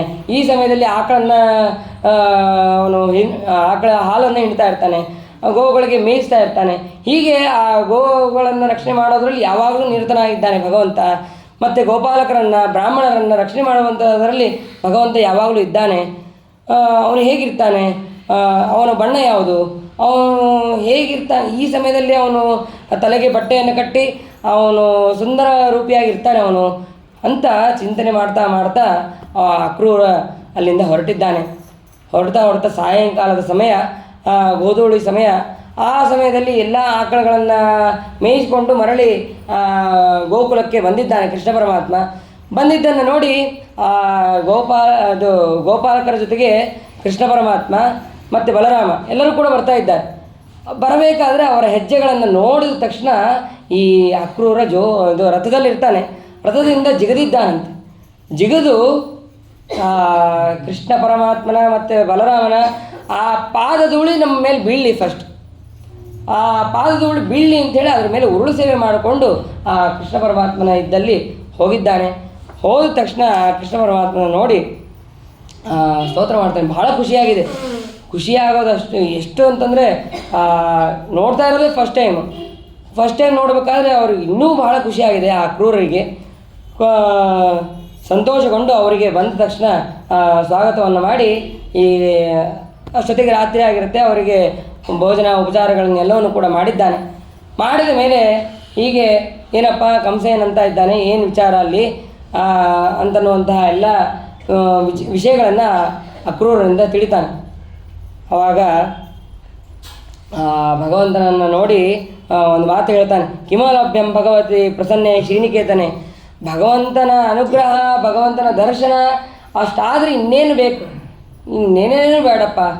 ಅವನು ಕಂಸ ಕರೆದಿದ್ದು ನಿಮ್ಮನ್ನು ಸಂಹಾರ ಮಾಡಬೇಕು ಅಂತ ಕರೆದಿದ್ದಾನೆ. ಆದರೆ ನಿಜವಾದ ಉದ್ದೇಶ ನೀವು ಸಂಹಾರ ಮಾಡೇ ಮಾಡ್ತೀನಿ ಅಂತ ಅನ್ನೋದು ನನಗೆ ಗೊತ್ತು. ಮತ್ತು ಅಲ್ಲಿ ಒಂದು ಧನುರ್ಯಾಗ ಇದೆ. ಆ ಧನುರ್ಯಾಗಕ್ಕೆ ನೀವೆಲ್ಲರೂ ಸೇರಿ ಬರಬೇಕು ಅಂತನ್ನುವಂತಹ ಸೂಚನೆಯನ್ನು ನನ್ನ ಮುಖಾಂತರ ಕಳಿಸಿದ್ದಾನೆ ಕಂಸ ಅಂತ ಅಕ್ರೂರ ಎಲ್ಲವನ್ನು ಕೂಡ ಹೇಳಿದ್ದಾನೆ. ಇದನ್ನು ಕೇಳಿದಂತಹ ಬಲರಾಮ ಮತ್ತು ಕೃಷ್ಣರು ಕೇಳಿದ ತಕ್ಷಣ ಅವ್ರಿಗೆ ಬಹಳ ಖುಷಿಯಾಗತ್ತಂತೆ. ಯಾವಾಗ ಕಂಸನನ್ನು ಸಂಹಾರ ಮಾಡ್ತೀವಿ ಅಂತ ಅನ್ನೋದು ಕಾಯ್ತಾ ಇದ್ವಿ, ಆ ಕಂಸನೇ ಅವನ ಮರಣ ಸಮೀಪ ಆಗಿದೆ ಅಂತ ಅನ್ನೋದಕ್ಕೆ ಅವನೇ ಹೇಳಿ ಕಳಿಸಿದ್ದಾನೆ. ಬಹಳ ಸಂತೋಷ ಆಗಿದೆ ಅವರಿಬ್ಬರಿಗೆ. ಆಮೇಲೆ ನಂದಗೋಪನಿಗೂ ಹೇಳ್ತಾನೆ, ಎಲ್ಲ ನೀವು ಕರವನ್ನು ಕೊಡೋದಕ್ಕೆ ಹಾಲು, ಮೊಸರು, ತುಪ್ಪ ಅದೆಲ್ಲವನ್ನು ಕೂಡ ನೀವು ತಗೊಂಡು ಸಿದ್ಧರಾಗ್ರಿ, ಬಂಡಿಯಲ್ಲಿ ಹೊರಡೋದಕ್ಕೆ ಸಿದ್ಧರಾಗ್ರಿ ಅಂತ ಹೇಳಿ ಹೇಳಿದ್ದಾರೆ. ಹೇಳಿದ ಮೇಲೆ ಆವಾಗ ಈ ವಿಷಯ ಗೋಪಿಕಾಸ್ತ್ರೀಯರಿಗೆ ಗೊತ್ತಾಗಿದೆ. ಗೊತ್ತಾದ ತಕ್ಷಣ ಅವರು ಒಂದು ದುಃಖ ಪಡ್ತಾರೆ. ಆ ಅಕ್ರೂರ, ನೀನು ಯಾಕಾರ ಬಂದಿ, ನಿನಗೆ ಅಕ್ರೂರ ಅಂತ ಇಡಬಾರ್ದಿತ್ತು, ನೀನು ಕ್ರೂರ ನೀನು ಅಂತನ್ನುವಂತಹ ಹೇಳ್ತಾರೆ. ಕ್ರೂರಸ್ತು ಅಕ್ರೂರ ಸಮಾಖ್ಯೆಯ ಸ್ಮೃತಃ. ನಿನಗೆ ಅಪ್ಪಿತಪ್ಪಿ ಅಕ್ರೂರ ಅಂತ ಇಟ್ಟಿದ್ದಾರೆ, ನೀನು ಅಕ್ರೂರ ಅಂತ ಕರಿಬಾರ್ದಿತ್ತು, ಕ್ರೂರಿ ನೀನು, ನಮ್ಮಿಂದ ಕೃಷ್ಣ ಪರಮಾತ್ಮನನ್ನು ದೂರ ಮಾಡ್ತಾ ಇದ್ದೆ ನೀನು, ಹಾಗೆ ಹೀಗೆ ಅಂತ ಹೇಳಿ ಜೋರಾಗಿ ಬೈತಾ ಇದ್ದಾರೆ. ಪ್ರಾತಃ ಕಾಲ ಆಗಿದೆ. ಪ್ರಾತಃ ಕಾಲದಲ್ಲಿ ರಥದಲ್ಲಿ ಕೃಷ್ಣ ಪರಮಾತ್ಮ ಹೊರಡ್ತಾ ಇದ್ದಾನೆ. ಬಲರಾಮ ಕೃಷ್ಣ ಪರಮಾತ್ಮ ಇಬ್ಬರೂ ಕೂಡ ರಥದಲ್ಲಿ ಏರಿದ್ದಾರೆ. ಉಳಿದವರೆಲ್ಲರೂ ಕೂಡ ತಮ್ಮ ತಮ್ಮ ಬಂಡಿಗಳಲ್ಲಿ ಅವರು ಹತ್ತಿದ್ದಾರೆ, ಹೊರಟಿದ್ದಾರೆ. ಏನು ಕೃಷ್ಣ ಪರಮಾತ್ಮ ನೋಡಿ ನಾನು ಮತ್ತೆ ಮರಳಿ ಬರ್ತೀನಿ ಅಂತನ್ನುವಂಥ ಮಾತು ಏನಾದ್ರು ಹೇಳ್ತಾನೋ ಅಂತ ಕಾಯ್ತಾ ಇದ್ದಾರೆ ಈ ಗೋಪಿಕಾಸ್ತ್ರೀಯರು. ಏನೂ ಇಲ್ಲ. ಅವನು ಅವತಾರ ಮಾಡಿದ್ದೆ ಅದಕ್ಕಾಗಿ ಎಲ್ಲರನ್ನ ಸಂಹಾರ ಮಾಡೋದಕ್ಕೆ, ದುಷ್ಟರನ್ನು ಸಂಹಾರ ಮಾಡೋದಕ್ಕೆ, ಶಿಷ್ಟರನ್ನು ರಕ್ಷಣೆ ಮಾಡೋದಕ್ಕೆ. ಇಷ್ಟು ದಿನ ವೃಂದಾವನದಲ್ಲಿದ್ದು ರಕ್ಷಣೆ ಮಾಡಾಗಿದೆ, ಬಂದಂತಹ ಅಸುರರನ್ನು ಸಂಹಾರ ಮಾಡಾಗಿದೆ. ಇನ್ನು ಮುಗೀತು, ಇಲ್ಲಿ ಕೆಲಸ ಮುಗೀತಿನ್ನು. ಭಗವಂತ ಒಂದು ಚೂರು ತಿರುಗಿ ನೋಡಿಲ್ಲ. ಆ ಗೋಪಿಕಾ ಸ್ತ್ರೀಯರು ರಥ ಹತ್ತಿದಂತಹ ಭಗವಂತನನ್ನು ನೋಡ್ತಾನೇ ಇದ್ದಾರೆ. ರಥ ಹೊರಡಿತು. ರಥ ಹೊರಟರು ಭಗವಂತ ಏನಾರು ತಿರುಗಿ ಕೈ ಮಾಡ್ತಾನೋ ಯಾವುದೂ ಇಲ್ಲ. ಭಗವಂತನಿಗಂತೂ ಯಾವುದೇ ರೀತಿಯಾದಂತಹ ಮೋಹ ಇಲ್ಲ. ಆ ಸ್ತ್ರೀ ಮೋಹ ಅಂತನೋ ಸರ್ವಥಾ ಇಲ್ಲ. ಆ ಸ್ತ್ರೀಯರ ಅಪೇಕ್ಷೆ ಅಂತನೋ ಸರ್ವಥಾ ಇಲ್ಲ.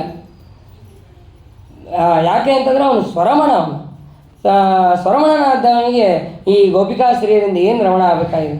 ಲಕ್ಷ್ಮೀದೇವಿನೂ ಕೂಡ ಬೇಡ ಅಂತನೋ ಅವನಿಗೆ ಈ ಗೋಪಿಕಾ ಸ್ತ್ರೀಯರಿಂದ ಏನಾಗಬೇಕಾಗಿದೆ?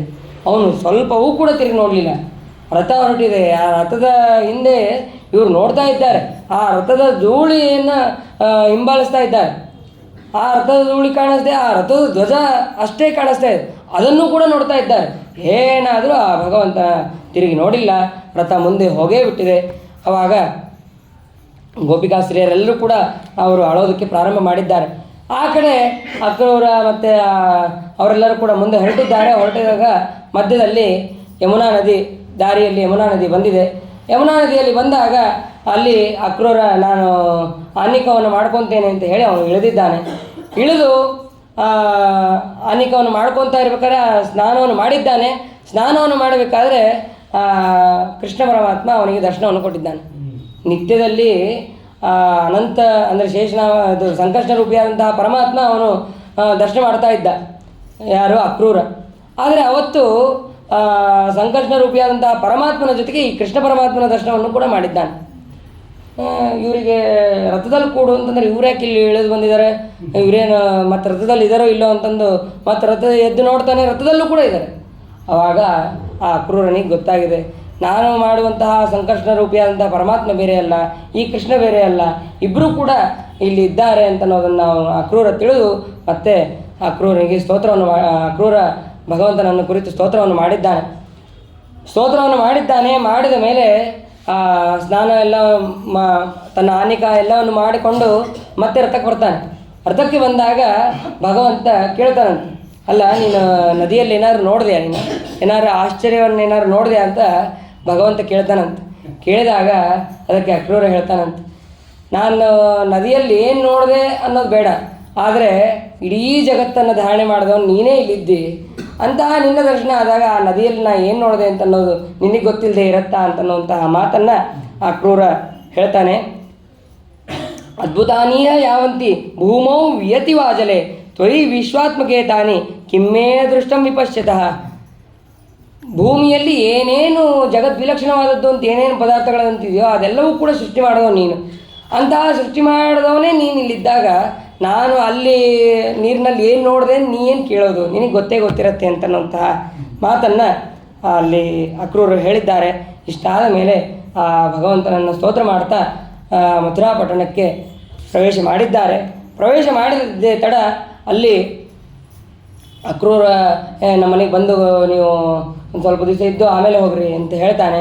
ಆವಾಗ ಅಕ್ರೂರ ಹೇಳ್ತಾನೆ, ಇಲ್ಲ ನಾ ಬಂದಿದ್ದು ಕಂಸನ ಸಂಹಾರಕ್ಕಾಗಿ, ಅದಾದ ಮೇಲೆ ಆ ಕಂಸನ ಸಂಹಾರ ಆದ ಮೇಲೆ ನಾನು ನಿನಗೆ ಒಂದು ಅನುಗ್ರಹವನ್ನು ಮಾಡ್ತೀನಿ ಅಂತ ಹೇಳಿ ಆ ಭಗವಂತ ಹೇಳ್ತಾನೆ. ಭಗವಂತ ಹೇಳಿದ್ದೆ ತಡ ಸರಿ ಆಯಿತು ಅಂತ ಹೇಳಿ ಅಕ್ರೂರನು ಕೂಡ ಕಂಸನಿಗೆ ವಿಷಯವನ್ನು ತಿಳಿಸಿ ತಾನು ತನ್ನ ಮನೆಗೆ ಬರ್ತಾನೆ. ಈ ಕಡೆ ಕೃಷ್ಣ ಪರಮಾತ್ಮ ಹಾಗೂ ಬಲರಾಮ ಇವರಿಬ್ಬರು ಕೂಡ ಆ ಪಟ್ಟಣ ಹೇಗಿದೆ, ಆ ಪಟ್ಟಣದ ಸೌಂದರ್ಯ ಹೇಗಿದೆ ಅಂತ ಅನ್ನೋದನ್ನು ನೋಡೋದಕ್ಕೆ ಅಂತ ಅವರು ಅಲ್ಲಿ ಹೊರಟಿದ್ದಾರೆ. ಮುಂದೆ ಆ ಪಟ್ಟಣದಲ್ಲಿ ಆ ಕಂಸನ ಸಂಹಾರ ಮತ್ತು ಧನುರ್ಯಾಗ ಅದೆಲ್ಲವನ್ನು ಕೂಡ ನಾವು ನಾಳೆಯ ದಿನ ತಿಳಿಯೋಣ ಅಂತ ಹೇಳ್ತಾ, ಹರೇ ನಮಃ. ಶ್ರೀಕೃಷ್ಣ ಅರ್ಪಣಮಸ್ತು.